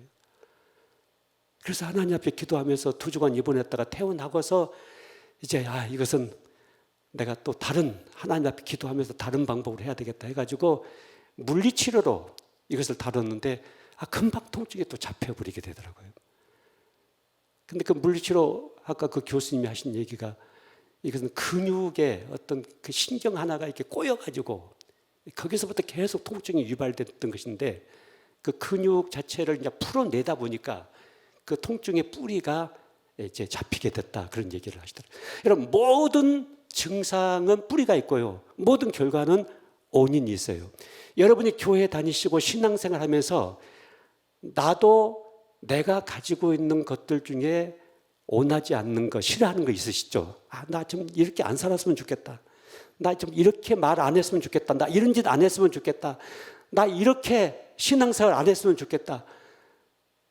나도 나를 인정할 수 없는 부정적인 여러 가지 증상들이 우리 안에서 일어나게 돼요. 제가 이 내적 치유, 성서적 내적 치유 세미나를 1992년부터 한국 교회 안에서 저와 제 아내가 중심이 돼가지고 CCC 안에서 최초로 시작을 했어요. 그래서 1년에 5번씩 저희가 이제 공개 세미나를 해요. 2박 3일 동안 숙박하면서 전체 13개 과정을 진행을 하는 거예요. 그 13개 과정 중에 제가 제일 중요하다고 생각되는 3개 과정을 제가 이번 우리 백석대학교에서 지금 이 집회를 좀 하고 있는 거예요. 근데 그 집회가 지금 150번 이상 이제 세미나가 됐어요. 그 세미나에 참석하신 분이 5만 명이 넘는 분들이 제가 진행하는 이 성서적 내적치유 세미나를 참석을 하셨어요. 그 세미나에 참석하신 분들 속에 그 많은 사람들을 대하면서 보니까 이 쓴뿌리가 해결되지 않고서는 절대로 내적 치유가 안 되는 거예요. 사람이 내적으로 변화가 안 되는 거예요. 성장이 안 되는 거예요. 그런데 이 쓴뿌리가 반드시 해결이 돼버리면 그 속에서 엄청난 결과들이 나타나는 것을 보았어요. 여러분 결혼해서 10년 동안 아기가 없었어요. 근데 이분이 이 내적 치유 세미나를 참석하고 이 쓴뿌리의 시간에 이 쓴뿌리를 제거하는 과정 속에서 이분이 은혜를 체험했어요. 그리고 세미나 끝마치고 돌아가가지고 이분이 아이를 갖게 됐어요. 그 다음 세미나에 시어머니가 와가지고 지난번 이 세미나 우리 며느리 와가지고 10년 만에 아기를 가졌다고 그분이 간증을 하셔요. 이 공황장애, 우울증, 노이로제, 불면증, 여러분 이 정신적이고 정서적인 장애를 갖고 있는 분들이 교회 안에도 굉장히 많아요. 교회 안에도요 너무나 어려운 분들이 많아요. 그런데 그것을 누구한테 노출시킬 수가 없는 거예요. 그래서 나만 이렇게 끌어안고 있는 것들이 참 많이 있어요. 이 공황장애도요 굉장히 무서운 거거든요. 물론 우리 한국에 자살하는 사람들, 여러분 유서를 정확하게 써놓고 자살하는 사람들은 다른 이유로 자살을 했지만 유서가 없이 자살하는 사람들은 거의 다 우울증의 증상에 묶여가지고 자살을 해버리게 되거든요. 그런데 이 공황장애는 더 무서워요. 폐쇄 어떤 공포증에 들어간다거나 자동차를 못 타요. 어떤 사람들은 엘리베이터를 못 타요. 그리고 자기가 자는 방도 문을 열어놔야지 잠을 잘 수가 있지 문을 닫아놓으면 그 안에서 이 조여오는 그 고통 속에서 잠을 잘 수가 없어요. 그리고 어떤 사람은 자기 몸을 자기가 막 자학을 해요. 그래가지고 피를 흘리게 만들고 막 그렇게 해가지고 그 공황장애가 있는데 그런 공황장애에 묶여있는 분들도 이 쓴뿌리 문제가 해결되니까 거기서 확 풀어나기 시작하는 거예요. 아무튼 제가 여러분에게 다 말을 할 수가 없어요. 여러분이 혹시 기회가 되시면요 제가 쓴 책들을 한번 꼭 읽어보세요. 내 마음속에 울고 있는 내가 있어요. 그 책도 읽어보시고 결혼 전에 치유받아야 할 마음의 상처와 아픔들 이런 책도 읽어보시고 아무튼 그 제 이름을 쳐보시면 책들이 쭉 나올 거예요. 그런 책들을 꼭 한번 여러분 읽어보세요. 반드시 여러분에게 굉장한 도움을 줄 수가 있는데 그래서 우리 안에 누군가를 용서하지 못하는 이 쓴뿌리가 있는지 없는지 몇 가지 증상들을 한번 여러분이 이 시간 생각을 해보세요. 첫째, 내가 사람들에게 관심이나 기대가 없는 성향을 갖고 사는 사람이 있어요. 너는 너고 나는 나다. 같은 한 지붕 아래에서 같이 밥을 먹고 같이 잠을 자면서도 서로 식구끼리 눈길을 마주치지 않는 사람이 있어요. 무정한 태도를 가지고 있는 사람이 있어요. 한 번은 청주에서요, 제가 굉장히 무서운 아줌마 집사님을 만난 적이 있어요. 근데 이 집사님이 저에게 그래요. 목사님, 제가요, 저희 남편과요, 너무 관계가 안 좋아요. 그러면서 한 얘기가, 남편하고요, 제가 3년 동안 말을 안 했어요. 어떻게 한 집에서 사셨어요? 꼭 필요한 말이 있으면 제가 써서 했어요. 글로 써서 했어요. 너 같은 것은 내가 말 상대가 안 된다. 남편을 완전히 그렇게 돼버린 거예요. 너무 무서운 아줌마 집사님이잖아요. 그러면서 교회를 또 열심히 다녀요, 또 그렇게. 여러분, 이렇게 사람들에 대해서 이렇게 매정한 그런 태도를 가지고 있는 사람은 누군가를 용서하지 못하는 깊은 쓴뿌리를 자기 내면 속에 가지고 있는 사람이에요. 또 사람들을 만날 때 이 불신감에 꽉 묶여 있는 사람이 있어요. 절대 사람을 믿어주지 않는 사람이 있어요. 세상에 믿을 놈 아무도 없다. 아무도 안 믿어요. 왜냐하면 과거에 누구를 믿고 신뢰했다가 배신을 당했다거나 또 누구를 믿고 신뢰했다가 그 사람에게 무엇을 당했다거나 그러면 깊은 상처가 있어가지고 그 상처가 이제 쓴뿌리가 되어서 자기를 보호하기 위해서 딱 벽을 치는 거예요. 내가 아무도 안 믿어야 되겠다. 여러분, 인간관계라고 하는 것은 서로 신뢰가 돼야만이 그 속사람과 내 속사람이 만날 수가 있는 거예요. 물론 우리가 사무적으로 밖에서는 얼마든지 악수도 할 수가 있고 얼마든지 공적으로는 그럴 수가 있어요. 근데 그건 진정한 인격과 인격의 만남은 아니잖아요. 근데 너와 나와의 진정한 만남을 갖기 위해서는 내 속사람과 그 사람의 속사람이 신뢰를 가지고 있고 믿음을 가지고 있어야 만날 수가 있잖아요. 그런데 이 불신감에 꽉 차 있는 사람이 있어요. 이분은 과거에 사람들을 믿고 의지했다가 배신을 당하고 너무 많은 상처를 받은 이런 쓴뿌리가 자기 내면 속에 깊이 자리를 잡고 있을 때 사람을 절대 믿지 않는 성향을 가지게 돼요. 또 사람들을 뚜렷하게 구분을 해가지고요, 어떤 사람은 지나치게 칭찬하고 어떤 사람은 지나치게 비판하는 이게 극단적으로 사람들을 대하는 성향을 가지고 있는 사람이 있어요. 좋은 사람은 끝없이 막 좋은 거예요. 그런데 나쁜 틀이 하나 바뀌었다면 완전히 그 사람을 찍어버리는 사람이 있어요. 이 사람도 자기 내면 속에 누구를 용서하지 못하는 깊은 상처의 쓴뿌리를 가지고 있기 때문에 그런 증상을 가지게 돼요. 또 우정관계를 맺을 때 소유욕이 매우 강하게 드러나는 사람이 있어요. 넌 내 친구만 돼야지 다른 사람의 친구가 되는 것을 눈 뜨고 못 보는 거예요. 박 집사님이 최 집사님하고 늘 교회를 같이 다녔어요. 그런데 어느 날 보니까 최 집사가 김 집사하고 교회를 가고 있어요. 이게 눈꼴 사나워가지고 난 교회 안 간다. 이런 사람도 있어요. 이렇게 누군가의 우정관계 속에서 과거에 깊은 상처를 받고 또 버림을 받고 이랬을 때 더 이상 이 상처를 받고 싶지 않는 거예요. 그래서 이 우정관계를 맺을 때 너는 내 친구만 돼야지, 내 것이 돼야지 남에게 눈 돌리는 것을 볼 수가 없어요. 이런 사람도 역시 내면 속에 아직도 해결하지 못하는 깊은 상처의 쓴뿌리를 가지고 있다고 볼 수가 있습니다. 또 표면적으로만 행복할 뿐 내부적으로는 굉장히 예민하고 까다로운 성향을 가지고 있는 사람이 있어요. 밖에 나와서는 희죽희죽 웃어요. 그리고 법 없어도 살 사람처럼 보여요. 근데 집에 가면 완전히 폭탄이에요. 아빠가 떴다 하면 얘들이 다 방으로 들어가 버려요. 여러분, 밖에 나와서는 처세술이 뛰어나기 때문에 또 사람들 관계 속에서 살아남아야 되기 때문에 굉장히 처세술을 쓰는 거예요. 그래서 법 없어도 살고 허허 웃고 말이죠. 희죽희죽 웃고 좋은 사람이에요. 근데 집에 와서는 자기의 본 모습을 감출 수가 없잖아요. 가족들 앞에서. 있는 모습 그대로 드러나다 보니까 집에 와서 완전히 지뢰 폭탄처럼 돼 있는 사람의 삶을 살 수가 있어요. 아주 신경질적인 사람이 있어요. 이런 사람들은 누군가를 용서하지 못하고 있는 깊은 쓴뿌리를 지금 내면 속에 가지고 있는 증상이에요. 또 가끔 자기 자신에게서 스스로 놀랄 만큼 잔인함을 느끼는 사람이 있어요. 내 안에 이런 악이 있었는가? 이런 독이 있었는가? 우리 여기 계신 우리 여자분들, 여러분 미스 때는 참 사람이 괜찮았죠? 한번 생각해 보세요. 내가 결혼하기 전은 사람이 참 유하고 부드럽고 상냥하고 예쁘고 그랬는데 언제부터 이렇게 독해졌어요? 빗자루 들고 막 자식들 뚜드러 패고 말이죠. 이놈 저놈 하고 말이죠. 우리가 어젯밤에 김치 안 먹는다고 때렸던 그 보육교사처럼요.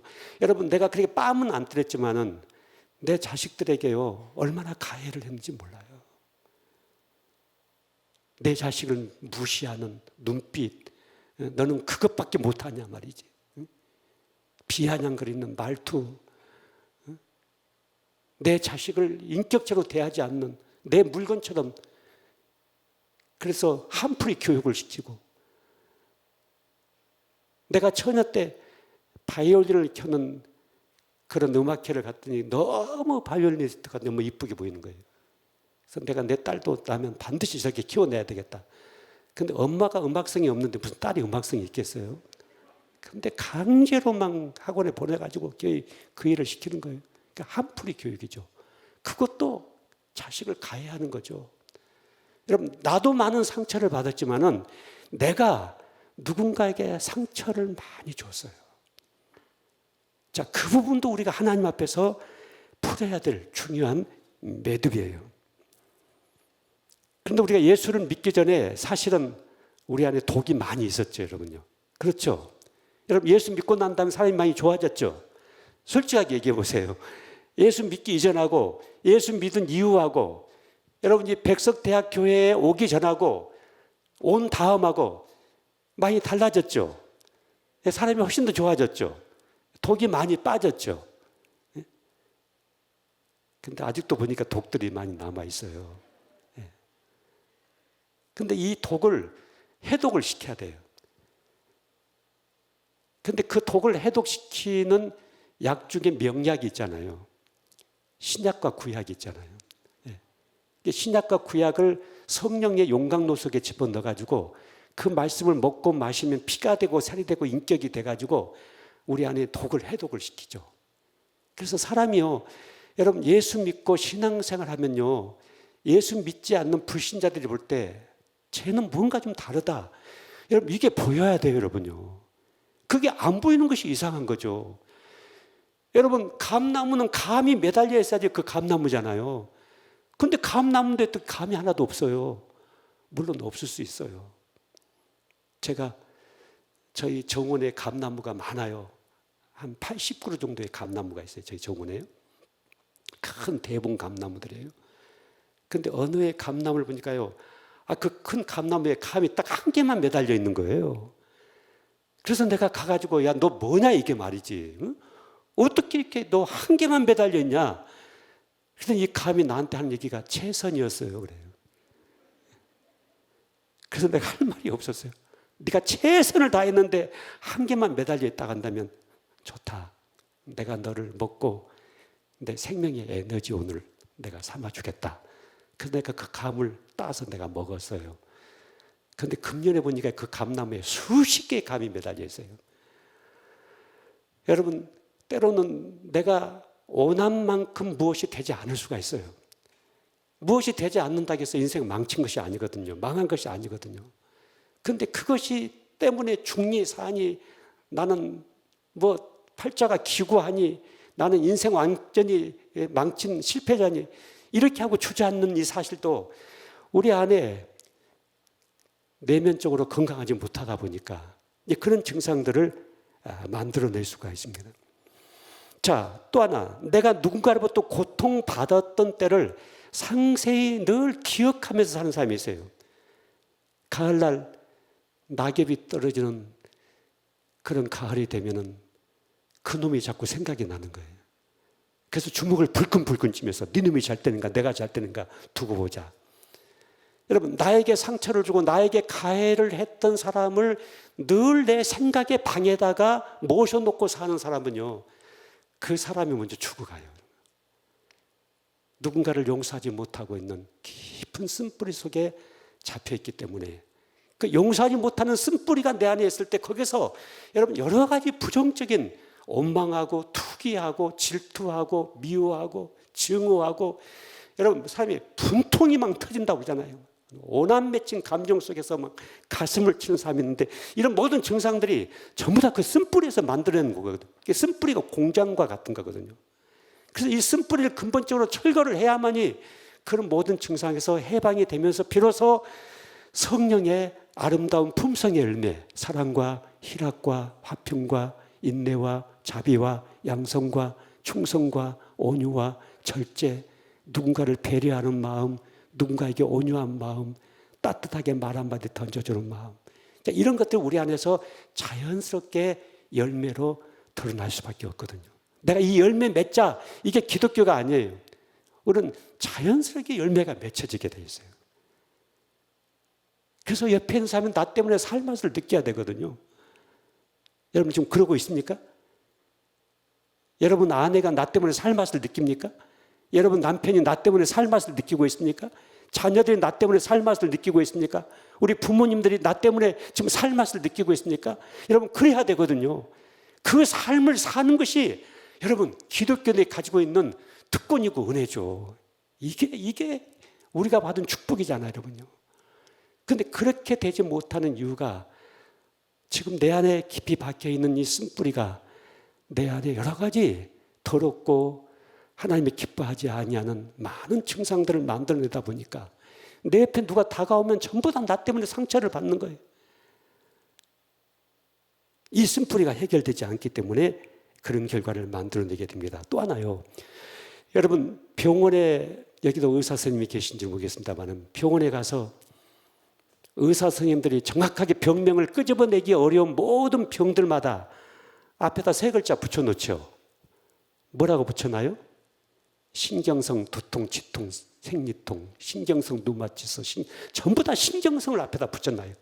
그리고 전국의 의사 선생님들이 세 가지로 처방을 해요. 첫째, 밥 잘 먹고 잠 푹 자고 마음 편하게 가지면 이 병이 나는다고 그래요. 지금 누가 그렇게 안 되고 싶어서 병원에 왔습니까?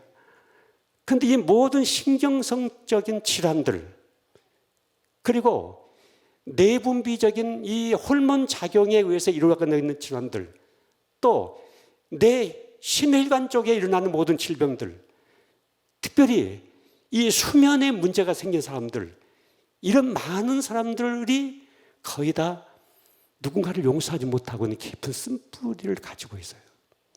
여러분 성경은 심령의 근심은 뼈를 마르게 하거니와 마음의 즐거움은 양약이니라. 심령의 근심은 뼈를 썩게 하거니와 마음의 즐거움은 양약. 이 잠언서에 보시면 이런 말씀들이 거듭거듭 기록이 되고 있어요. 심령의 근심은 뼈를 마르게 한다. 여러분 뼈가 마른다는 얘기는 이 뼈에서 전부 다 피를 만들어내잖아요. 그러니까 성경에서 뼈가 마른다는 얘기는 피가 마른다는 얘기예요. 여러분 피 마른다는 얘기 들어보셨죠? 피가 마른다. 그러니까 얼마나 스트레스를 강하게 받으면 그런 결과를 만들어내겠습니까? 그런데 이것이 의학적으로 볼 때요. 왜 피가 마르냐면요. 여러분 몸에 이렇게 상처가 나지 않습니까? 그럼 피가 흐르죠. 그런데 그 피가 언제까지 흐릅니까? 흐르다가 어느 시점에 가면 이 피가 딱 응고가 돼버리잖아요. 그것은 혈소판의 작용에 의해서 그렇게 되는 거거든요. 왜냐하면 상처가 있을 때 이 피가 혈소판이 확 상처 쪽으로 몰린다고요. 그럼 피가 딱 응고가 돼버린 거거든요. 사람이 강한 스트레스를 받잖아요. 아주 강한 상처를 받으면 온몸의 혈소판 수치가 확 높아져 버리거든요. 그러면 피가요 자연스럽게 흘러갔는데 이 피가 굳어진다고요. 그러면은 콜레스테롤이 강하게 끼어있는 그 혈관에 이 피가 흘러가지를 못한다고요. 그래서 그 피가 흘러가지 못하고 거기서 이제 혈액 꽈리가 만들어지죠. 그렇게 꽈리가 만들어져가지고 그게 이제 터지면은 뇌에서 터지면 뇌출혈이고 장에서 터지면 장출혈이고 유에서 터지면 유출혈이 되는 것이죠. 여러분 우리가 중풍에 쓰러질 때 언제 쓰러집니까? 행복할 때 쓰러집니까, 여러분? 여러분 주위에서 중풍을 이렇게 막 딱 쓰러진 사람들 보실 때 너무 행복하고 기쁠 때 쓰러진 거 보셨습니까? 아니에요. 내 이놈 하다가 쓰러져 버려요. 이럴 수가 어떻게 네 놈이 나한테 이럴 수가? 푹 쓰러져 버려. 왜냐하면 너무 강한 스트레스를 받게 되면, 너무 강한 상처를 받다 보니까 온몸에 혈소판 수치가 확 올라가 버리는 거예요. 그러다 보니까 피가 응고가 되어버리죠. 피가 마르죠. 그래서 그 혈관벽을, 그 혈관이 뚫지 못하고 흘러가지 못하다 보니까 그게 막히게 되고 거기서 터져버리고 거기서 중풍으로 쓰러지게 되는 거예요. 그런데 심령의 근심은 피를 마르게 하지만 마음의 즐거움은 뭐라고요? 양약이다, 성경은 말씀합니다. 마음의 즐거움, 마음의 기쁨, 마음의 행복, 마음의 안식, 자, 이런 것들 자체가 우리 몸을 살리는 양약이 된다, 이렇게 말씀합니다. 여러분, 우리가 기쁠 때, 감사할 때, 행복할 때 우리 몸에서 엔돌핀 같은 호르몬들이 많이 분비가 되잖아요. 이 엔돌핀 같은 좋은 호르몬들이 분비가 되면 여러분, 우리가 생각만 해도 호르몬 작용이 달라져요. 여러분, 지금 한번 해보실래요? 자, 자두 하나 먹어야 되겠다고 생각만 해보세요. 자두를 하나 먹어야 되겠다고 생각만 해보세요. 어떻습니까? 막 침이 막 흘러나오죠. 우리는 생각만 해도 몸에 내분비 호르몬 작용이 달라지기 시작한다고요. 그런데 우리가 교회 와서 은혜를 받잖아요. 말씀이 내 가슴 속에 팍팍 박히잖아요. 내 안에서 울컥울컥 예수 그리스도의 십자가의 사랑들이 내 안에서 막 일어나잖아요. 그러면 우리의 몸 속에 굉장히 좋은 호르몬들이 많이 이게 분비가 되죠. 그러면 T세포, B세포, NK, 면역세포, 면역체계가 우리 몸에서 자연히 강화될 수밖에 없죠. 그럼 우리 몸이 건강을 유지할 수밖에 없거든요. 그래서 성경은 내 영혼이 잘된 같이, 내 속사람이 잘된 같이, 내가 범사에 잘되고 내가 강건해지기를 원한다는 간절한 기도의 제목이 우리 안에서 응답되는 삶을 살아낼 수가 있거든요. 여러분, 저는 처음엔 이 내측 치유 사역을 하면서요, 사람들의 마음의 문제만 다뤘어요. 그런데 이 마음의 문제를 다루고 나니까 사람들 속에 몸에서 변화가 나타나기 시작하는 거예요. 몸에서 이 사람 저 사람 질병들이 벗어나기 시작하고, 많은 신경성적인 질병들이 낫기 시작하고, 불면증에서 벗어나죠, 공황장애에서 벗어나죠. 아무튼 이런 많은 증상들이 막 나타나기 시작하는 거예요. 그러다 보니까 이 성서동 내측치유 세미나의 현장들이 얼마나 많은 사람들이 찾아와서 이곳에서 변화가 되고 새로워지고, 지금 2년 동안 이 코로나 때문에 처음 1년 동안은 완전히 스톱했어요. 그런데 금년은 이제 줌으로 이 내측치유 세미나를 저희가 쭉 5번 1년 동안 진행을 했습니다마는, 하나님께서 우리 안에 이 쓴뿌리를 뽑아내시면 우리의 마음만 건강해지고 속사람만 건강해진 것이 아니라 반드시 겉사람의 문제가 해결이 돼요. 심령의 근심은 뼈를 썩게 하거니와, 뼈가 썩는다고 하는 것은 피가 썩는다는 얘기예요. 이 혈액에 암이 생긴, 물론 우리가 이런 꼭 쓴뿌리 때문에 암이 생긴다 그렇게 전부 다 말할 수는 없지만, 그러나 많은 암의 시초가 우리 안에 받은 이 상처, 그리고 치유되지 않는 죄책감, 정죄감, 그리고 누군가를 원망하고 보복하고 싶어하는 쓴뿌리, 이런 것들이 우리 안에서 형성되는 시간들을 갖게 되면 자연히 그 사람이 암으로 쓰러지든지 아니면 심혈관 질병으로 쓰러지든지 그런 결과를 반드시 만들어낼 수밖에 없어요. 자, 그러면 여러분, 세상에서 가장 어렵고 힘든 것들이 많이 있어요. 제가 이제 목사이기 때문에 목사에게서 가장 힘든 것은 설교 같아요. 그러니까요. 설교가 참 힘들어요. 왜 설교가 힘이 드냐면, 설교한 대로 내가 살아야 되기 때문에 힘이 들어요. 내가 설교했으니까 살아야 되잖아요. 제가 교회를 개척하면서 7명이서 저희 교회를 개척을 했어요. 저희 가족들 중심으로. 그리고 이제 처음에 제가 이 교회를 제가 목회를 하는데 좀 교회가 좀 젊으면 좀 좋겠다고 생각이 되셔서 내가 정년 5년 일찍 은퇴를 할 거라고, 여러분들 날 신임해 주시면 내가 그렇게 은퇴를 할 거라고 한마디 했어요. 그 말 한마디 때문에 제가 5년 일찍 은퇴를 할 수밖에 없었어요. 강당에서 제가 그 말을 한마디를 했기 때문에, 그때는 몇 명이 안 됐어요. 교인이 안 됐지만은 그 말을 내가 했기 때문에 내가 그 말대로 살아내야 됐었어요. 그래서 5년 일찍 제가 교회를 은퇴를 하게 됐어요. 설교가 이렇게 어려워요. 그래서 설교가 힘이 드는 거거든요. 여러분, 새벽 기도하는 거 얼마나 힘이 듭니까, 여러분요? 여기 새벽 기도 나오신 분들 정말 대단하세요. 정말 새벽 기도가 힘이 들어요. 금식 기도하는 것도 힘이 들고 신방하는 것도 힘이 들고. 그런데 제가 목회 사역을 하면서 정말 힘든 것이 있었어요. 그것은 제가 누군가를 용서하지 못하는 마음이었어요. 제가 3명의 목사님을 그렇게 용서할 수가 없었어요. 3명이 있었어요. 이분들이 한국 교회를 망치게 만드는 분도 있었고, 아니면 나를 개인적으로 모험한 분도 있었고, 이 3명의 목사님을 용서를 하는데 정말 어렵더라고요. 정말 힘이 들더라고요. 그래서 이 용서하는 것이 정말 힘이 들구나, 이 사실을 알게 됐어요. 그런데 왜 하나님께서 이 어려운 용서를 우리에게 하라고 말씀하시는가? 여러분, 이런 이유 때문에 용서하지 않으면 내가 하나님의 용서를 체험할 수가 없어요. 내가 용서를 해봐야만이 하나님이 이렇게 나를 용서를 하셨구나, 이 사실을 우리가 체험할 수가 있고, 또 하나 용서하지 않으면 증오와 분노와 부정적인 생각에 사로잡혀서 내 육체가 심하게 병이 들어요. 여러분, 누구를 용서하지 못하고 있으면요, 반드시 여러분이 병이 들어요. 반드시 여러분이 쓰러지게 돼 있다고요. 그래서 하나님께서 이 어려운 용서를 우리에게 하라고 명령하고 계시고, 또 하나 이 오난에 사로잡힌 마음을 가지고 있으면 반드시 마귀에게 문을 열어주는 마귀의 노예가 될 수가 있어요. 또 용서하지 않으면 미워하는 자의 생각에 내가 사로잡혀가지고 그 사람을 닮아가는 삶을 살 수밖에 없어요. 늘 술 먹고 집에 들어오면 엄마를 폭행하는 아버지가 있었어요. 근데 이 아들이 어려가지고 힘이 없으니까 그 아버지를 말릴 수가 없어요.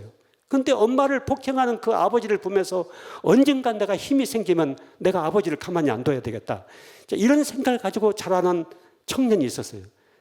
근데 이 청년이 결혼을 했어요. 나중에 보니까 자기도 자기 아내를 폭행하고 있는 거예요. 내가 누군가를 용서하지 못하고 있으면 그 사람의 생각에 내 생각이 딱 이렇게 탯줄처럼 묶이게 된다고요. 그 나도 모르게 그 사람을 닮아갈 수밖에 없게 돼요. 여러분, 우리 여기 계신 여자분들 중에 혹시 여러분 어머니, 친정 어머니에게서 가장 싫은 부분, 나는 우리 엄마에게서 이게 참 싫다, 근데 어느 날 보니까 나에게 그렇게 똑같이 나타나는 그런 경향을 보는 분도 계실 거예요. 그것은 그 어머니에 대한 상처와 아픔을 온전하게 치유가 되지 않고 온전하게 그 어머니를 다 용서하지 못한 그런 결과가 만들어내는 증상이라고 볼 수가 있습니다. 또 하나, 용서하지 않으면요, 이 죄가 끊임없이 이어져 가고, 용서하지 않으면 우리에게 주신 하나님의 은사가 개발될 수가 없어요. 또 용서하지 않으면 비슷한 일들이 계속해서 재현되게 되고요, 용서하지 않으면 미운 자들이 더 많아지고 이 미움과 증오가 우리 안에 습관화가 될 수가 있어요. 그리고 용서하지 않으면 병든 군사가 돼요.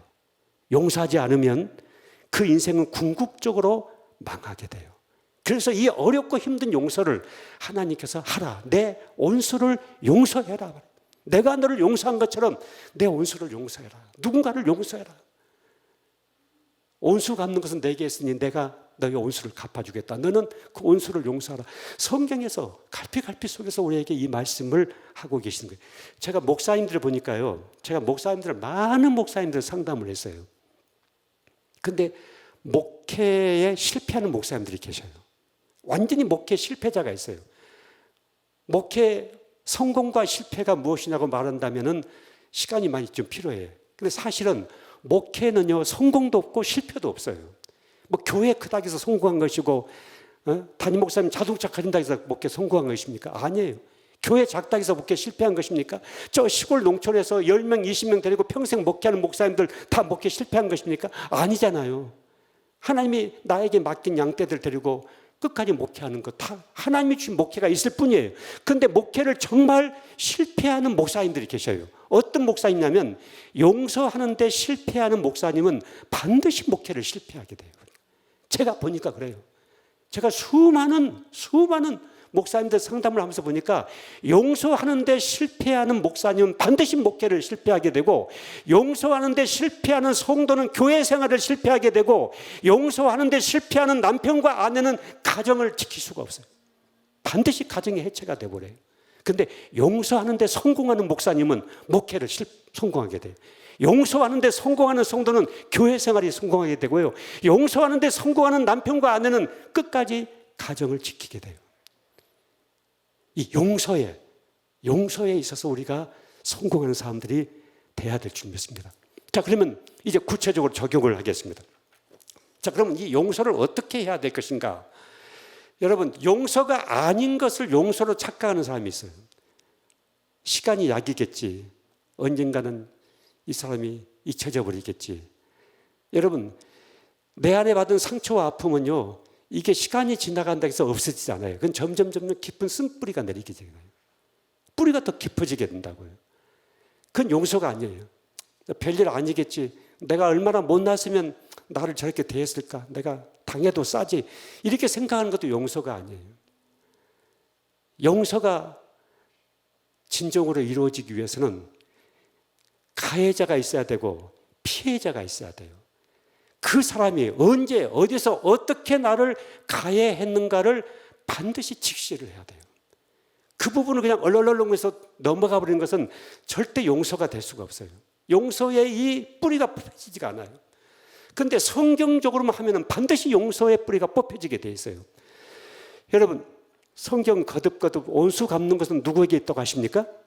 하나님께 있다고 그래요. 우리 온수 갚는 것은 내게 있으니 내가 갚으리라고 성경은 거듭거듭 우리에게 약속하고 계세요. 그럼 온수 갚는 것은 하나님께 있으니까 우리가 온수 갚는 것을 하나님께 넘겨드리고 하나님 나에게 명령하시기를 온수를 용서하라고 말씀하세요. 여러분, 이 나를 섭섭하게 했던 사람들, 여러분 교회 와서 은혜를 못 받는 것도요, 목사님에 대해서 섭섭한 감정을 가지고 있으면 절대 은혜를 받을 수가 없어요. 그냥 목사님을 통해서 흘러나오는 이 말씀이 절대 내 속 사람에게 들어갈 수가 없어요. 이게 딱 막혀버려요. 감정의 벽이 막혀버리게 되거든요. 탯줄이 끊어지게 된다고요. 사실 여러분 한 분 한 분이요, 이 교회 담임 목사님과 영적인 끈이 연결되어 있어요.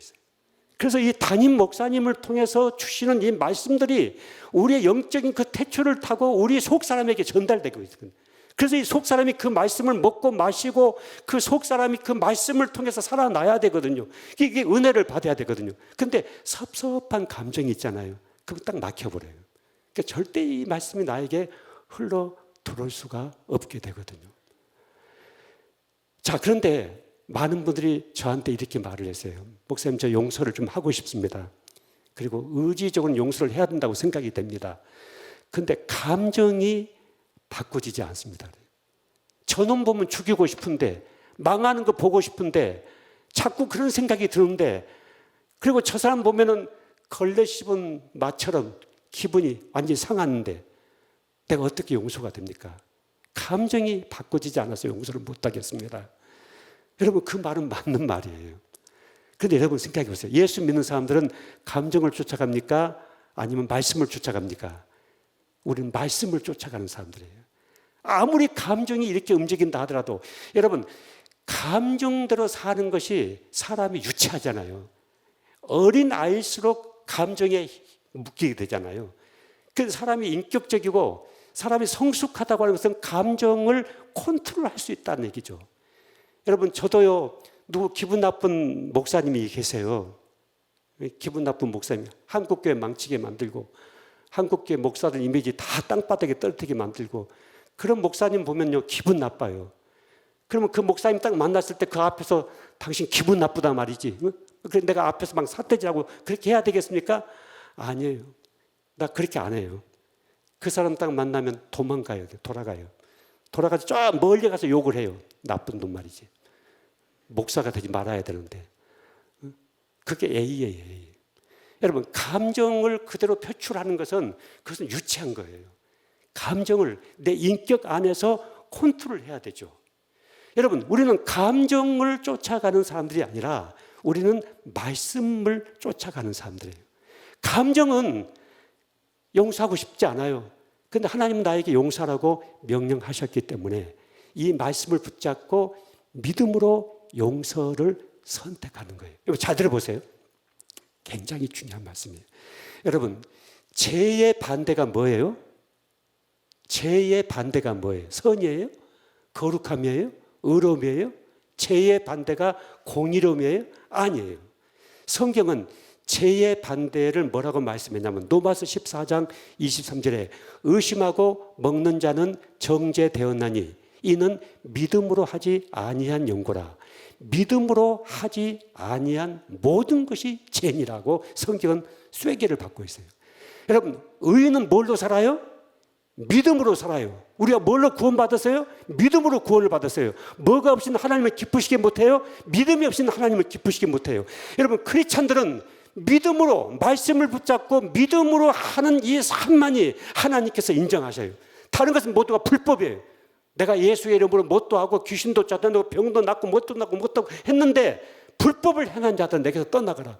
여러분, 믿음으로 하지 아니한 모든 것이 다 불법이에요. 하나님 앞에서 가장 선한 것, 하나님 앞에서 가장 의로운 것, 하나님 앞에서 가장 진실한 것이 뭔지 아십니까? 믿음으로 하는 거예요. 여러분, 내가 옆에 있는 남편이 꼴 보기도 싫어요. 그런데 감정은 흘러가지 않는데 하나님께 나에게 말씀하시기를 남편도 불쌍한 사람이다. 남편을 끌어안아주고 용서해라. 그래 하나님 나에게 말씀하셨어요. 그래서 그 말씀 붙잡고 그냥 감정은 안 따라가지만 여보 내가 당신 사랑해 하고서 꼭 끌어안아줬어요. 그런데 이거 하나 행위가 남편과 나와 관계 속에서 있던 이 벽이 확 무너지기 시작하는 거예요. 여러분, 믿음으로 하는 것만이 하나님께서 인정하시는 가장 거룩한 신앙생활이에요. 그게 진짜예요. 그래서 용서하는 것은요, 감정으로 하는 것이 아니에요. 느낌으로 하는 것이 아니에요. 하나님께서 온수 갚으신다고 약속하셨기 때문에 하나님께서 넘겨드리고 나는 믿음으로 이 사람을 용서해야 되겠다. 하나님, 제가 나에게 이렇게 가해했던 사람, 내가 그 사람 때문에 내 인생이 다 죽어갔고 나는 모든 것이 끝난 것만 같았습니다. 그럼 나도 그 사람을 죽이고 싶도록 살 수가 없었습니다. 그런데 하나님께서 내 온수를 갚으신다고 약속하셨고 너의 온수 갚는 것을 내게 맡기라고 말씀하셨기 때문에 제가 하나님께 맡기고 제가 하나님 믿음으로 이 사람을 제가 용서하겠습니다. 이렇게 입으로 표현을 해야 돼요. 입으로 선포를 해야 돼요. 왜냐하면 내 입에서 나오는 이 언어가 내 몸의 모든 세포에 전달이 되는 거예요. 그리고 내 몸의 구석구석에 박혀 있었던 그 모든 쓴뿌리의 증상들이 벗어나기 시작하고 말씀을 붙잡고 믿음으로 선포하는 순간 성령께서 움직이기 시작하셔요.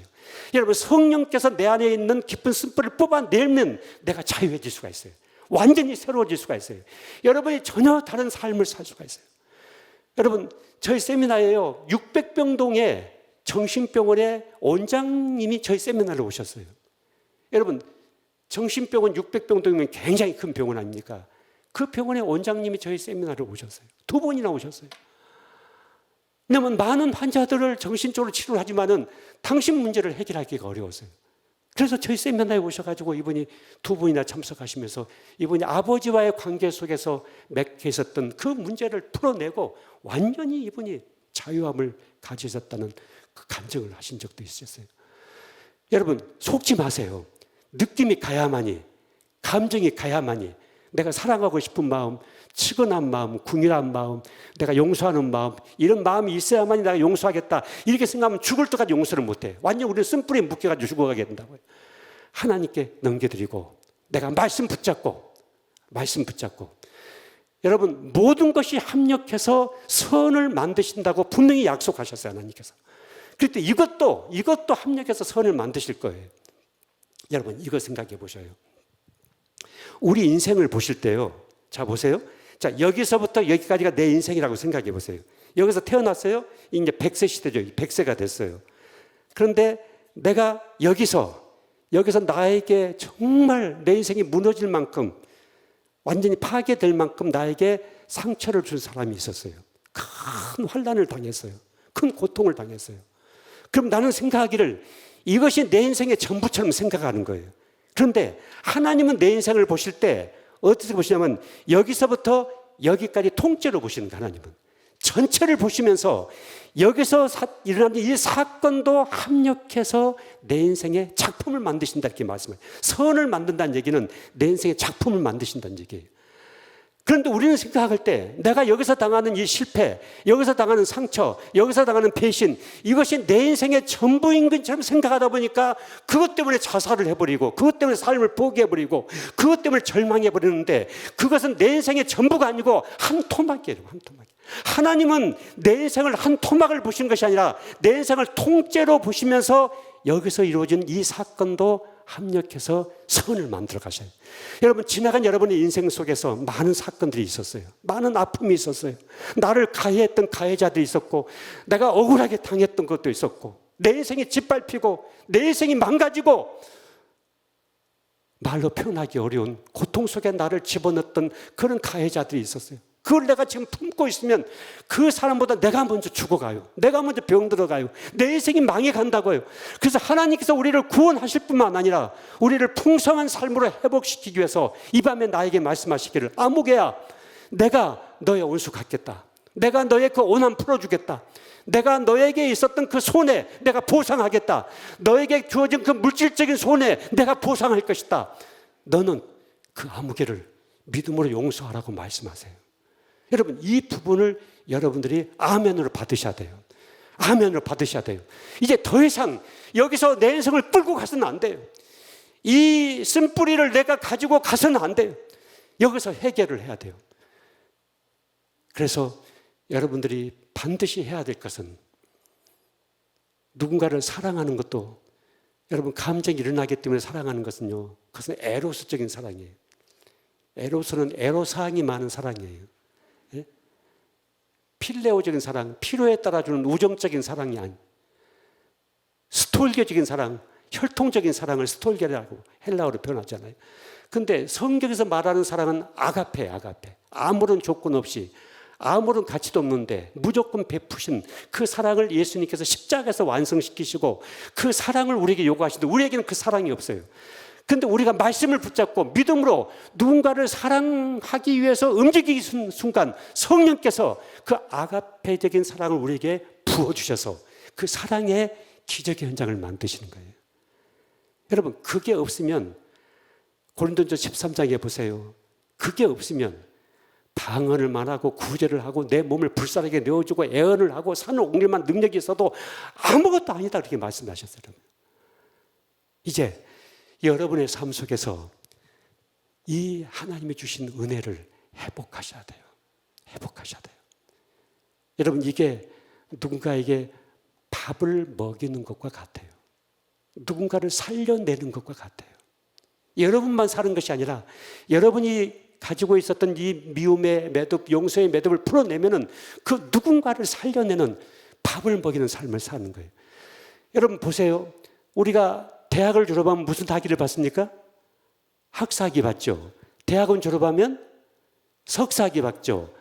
박사과정 마치고 논문 통과하면 뭘 받아요? 박사학위 받죠. 그런데 박사학위보다 더 높은 학위가 또 하나가 있잖아요.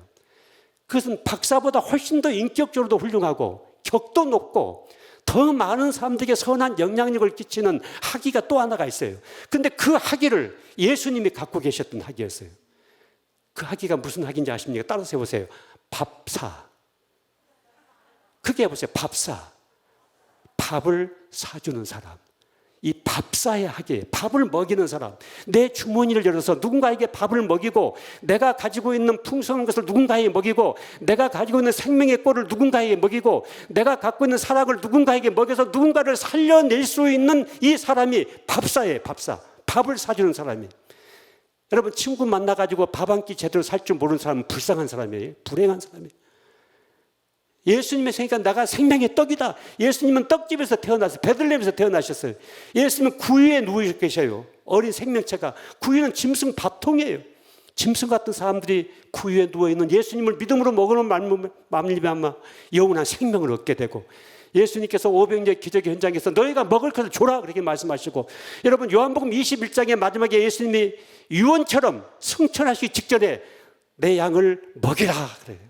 내 어린 양을 먹이라. 누군가에게 먹이는 이 밥사의 삶을 살아야 된다 그렇게 말씀하셨어요. 여러분, 내가 누군가를 용서한다고 하는 것은 누군가를 먹이는 거예요. 누군가를 살려내는 거예요.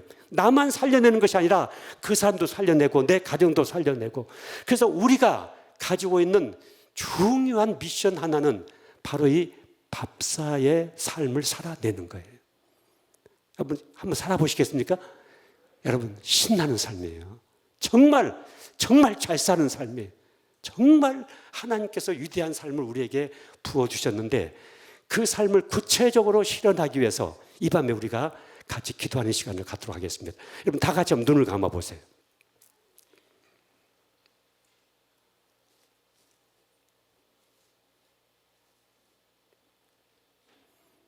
다 눈을 감으시고 여러분 가슴에 손을 대보세요. 가슴에다 손을 대시고 여러분 인생을 지금까지 살아오시면서 가장 힘들고 가장 어려웠던 순간이 언제였는지를 한번 조용히 주님께 물어보세요.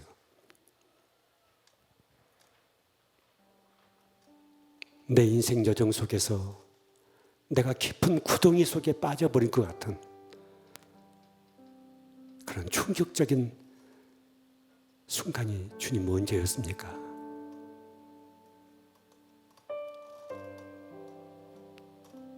주님 나에게 쓴뿌리 여러 가지 증상들이 있는데 내가 누구를 아직도 용서하지 못하고 있습니까? 여러분이 들을 수 있도록 소리 좀 내어서 직접 주님에게 말씀을 드려보세요. 이 시간 성령께서 우리에게 생각나게 하실 것입니다. 떠오르게 하실 것입니다.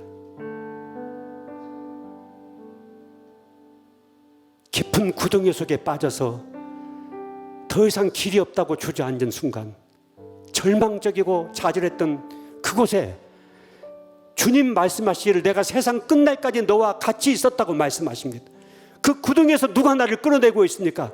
주님이 나를 끌어내고 계십니다. 여러분 이 사실을 믿음의 눈으로 바라보시기를 바랍니다. 주님이 나를 끌어내셨습니다. 내가 누구로 인해서 가해를 받았습니까? 내가 누구를 아직도 용서하지 못하고 있습니까? 여러분 지금 생각나는 사람, 생각나는 사건을 이 시간 주님에게 있는 그대로 한번 말씀을 드려보세요. 여러분 입으로 조용히 소리를 내어서 주님 나에게 이런 일이 있었습니다. 이런 사건이 있었습니다. 그 사람이 그때 나에게 이렇게 가해를 했습니다. 나는 너무나 억울했습니다. 너무나 억울해서 가슴을 치면서 살아왔습니다. 도저히 용서할 수 없는 사람, 내 인생을 짓밟았던 사람, 나를 성적으로 폭행했던 사람, 나를 말의 빗으로 내 가슴을 찔러서 피를 흘리게 했던 사람, 도저히 용서할 수 없는 사람. 그런데 하나님, 주님이 십자가에서 나의 모든 죄를 용서하시고 나의 모든 원수를 갚으신다고 약속하셨기 때문에 제가 원수 갚는 것은 하나님께 넘겨드리고 이 시간 하나님 말씀 붙잡고 믿음으로 이 아무개를 용서하겠습니다 하고 여러분 믿음으로 선포하시기를 바랍니다. 용서하겠습니다. 여러분 소리내서 옆 사람 의식하지 마시고 소리내서 말씀을 드십시오. 주님 나에게 이렇게 했던 사람 제가 믿음으로 용서하겠습니다. 용서하겠습니다. 여러분 소리내서 말씀드리세요. 주님에게 여러분을 가해했던 사람, 지금 생각나는 사람, 여러분 가족들 관계 속에서 감정의 벽이 있는 사람이 있습니다. 남편과 아내의 관계 속에서 벽이 만들어진 사람이 있습니다. 무엇이 그렇게 섭섭했는지, 무엇 때문에 그렇게 상처가 되었는지 이 시간 주님에게 말씀을 드리시고 이 시간 믿음으로 주님 내가 남편을 용서하겠습니다. 내가 아내를 용서하겠습니다. 여러분 선포하시기를 바랍니다. 입으로 시인하여 구원에 이른다고 약속하십니다. 입으로 시인하셔야 됩니다. 믿음으로 선포하셔야 됩니다.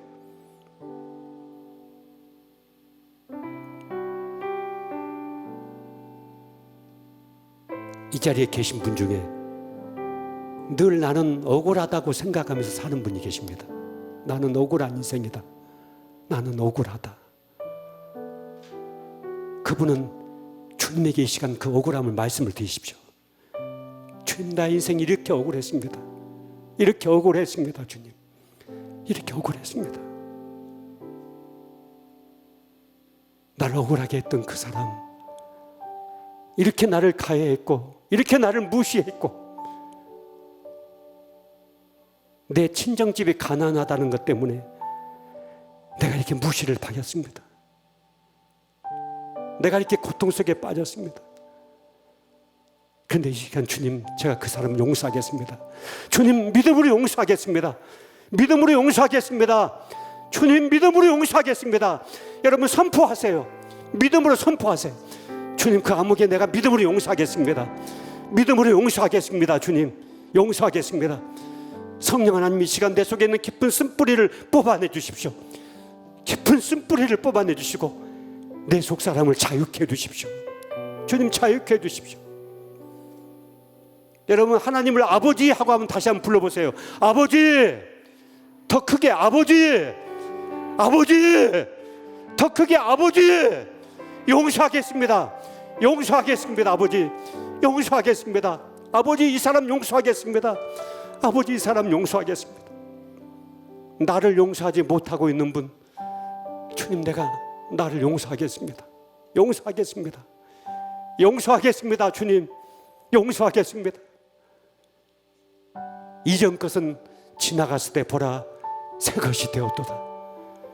예수 그리스도 안에서 새로운 피조물로 풍성한 삶으로 나를 새롭게 회복시키고자 하신 아버지 하나님, 이 밤에 주님 앞에 용서의 제단을 쌓고 말씀을 붙잡고 믿음으로 주님 앞에 용서를 선포하고 용서를 고백한 하나님의 자녀들 안에 성령께서 이 시간 역사하셔서 깊이 박혀 있는 쓴뿌리를 뽑아내 주시고 새롭게 하신 것을 믿습니다. 새롭게 하실 것을 믿습니다. 영혼이 잘된 같이 범사가 잘되고 강건해지는 이 은혜를 부어주실 것을 믿습니다. 여러분, 이 시간 몸에 질병이 있는 분들, 그 질병이 있는 부분에다 손을 대보세요. 오른손을 대보세요. 여러분, 몸 어디가 아프십니까? 아직 마음이 아프시고 너무나 많은 상처 아픔 속에서 내 속에 울고 있는 내가 있다고 생각하는 분은 가슴에 손을 대시고, 여러분 몸 부분에, 여러분 몸에 연약한 부분, 병든 부분이 있다면 그 속에 손을 대시고 이 시간 주님이 내 몸에 안수하신다고 믿고 이 시간 믿음으로 이 시간 기도하시기를 바랍니다. 주님, 내 몸에 이런 연약함이 있습니다. 내 몸에 이런 질병이 있습니다. 이런 아픔이 있습니다. 저가 채찍에 맞음으로 내가 나음을 입었다고 약속하고 계십니다. 주님이 이 병을 짊어지셨습니다. 주님, 이 몸에 있는 이 질병을 떠나게 해주십시오. 이 질병을 떠나게 해주십시오. 예수 그리스도 이름으로 명하노니 이 질병을 떠날지어다. 이 질병을 떠날지어다.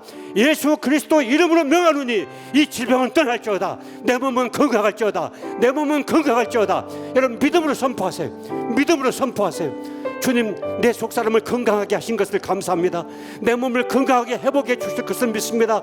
예수 그리스도 이름으로 명하노니 내 몸은 건강할지어다. 내 몸은 일어날지어다. 내 몸에 있는 모든 신경성적인 질병은 떠날지어다. 예수 그리스도 이름으로 명하노니 내 몸에 있는 신경성적인 질병을 떠날지어다. 불면증에서 벗어날지어다. 공황장애는 떠날지어다. 우울증에서 벗어날지어다. 주님이시여, 내 몸에 평안을 주시고 내 몸에 깊은 안식을 부어주십시오.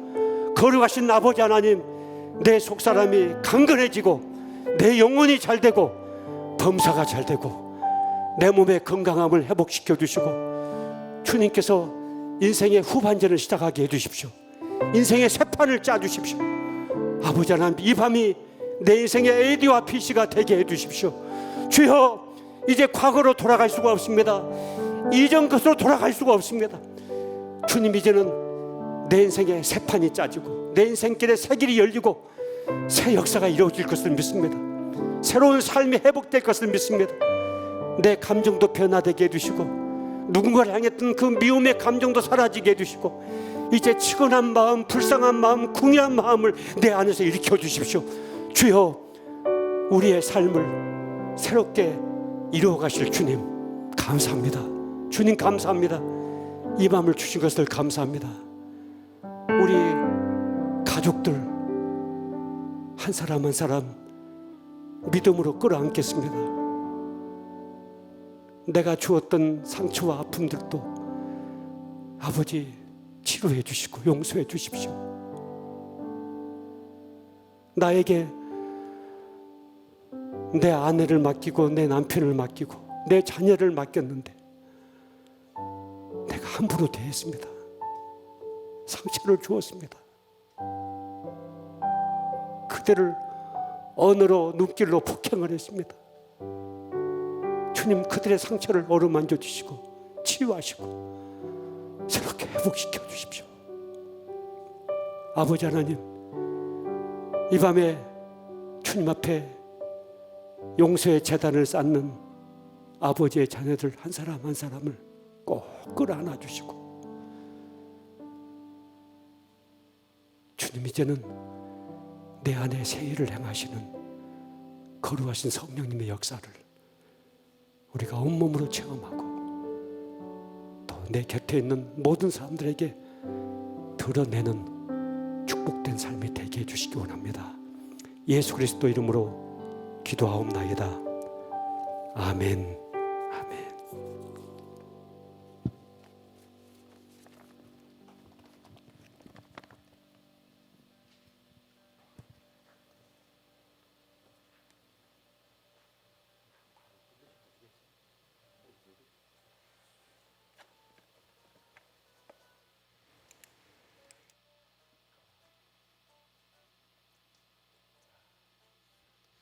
우리 찬송, 우리 찬양 하나 하고 우리 마무리 바로 하도록 하겠습니다. 우리 주님여 이 손을 꼭 잡고 가소서. 약하고 피곤한 이 몸을 오늘 우리 귀한 말씀 들었는데 참 우리의 이 쓴뿌리를 해결하는 이 길도 주님께서 우리의 손을 꼭 붙들어 주셔야 이 길을 갈 수 있을 거예요. 우리 이 찬양하면서 우리 마지막으로 한번 기도하고 마무리하도록 하겠습니다. 주님이여 이 손을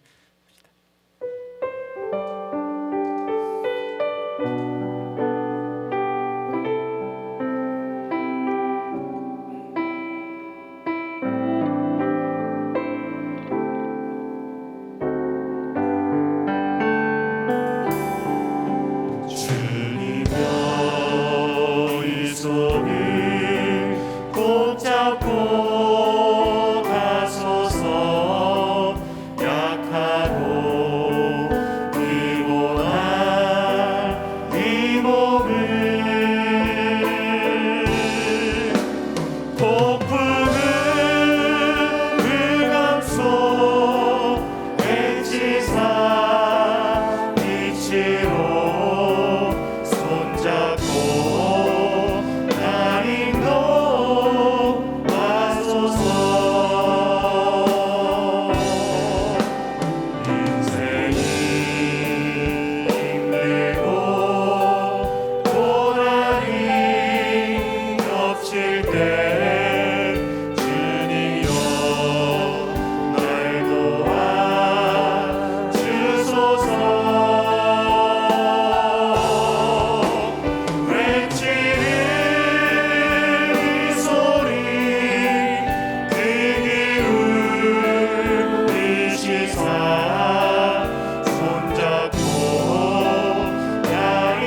주옵소서. 외치는 이 소리 귀 기울이시사 외치는 이 소리 귀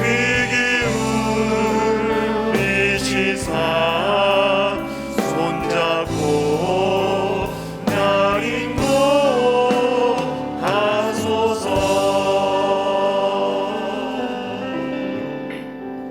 제가 말씀 한 구절 읽고 제가 마무리 기도하도록 하겠습니다. 고린도후서 2장 10절과 11.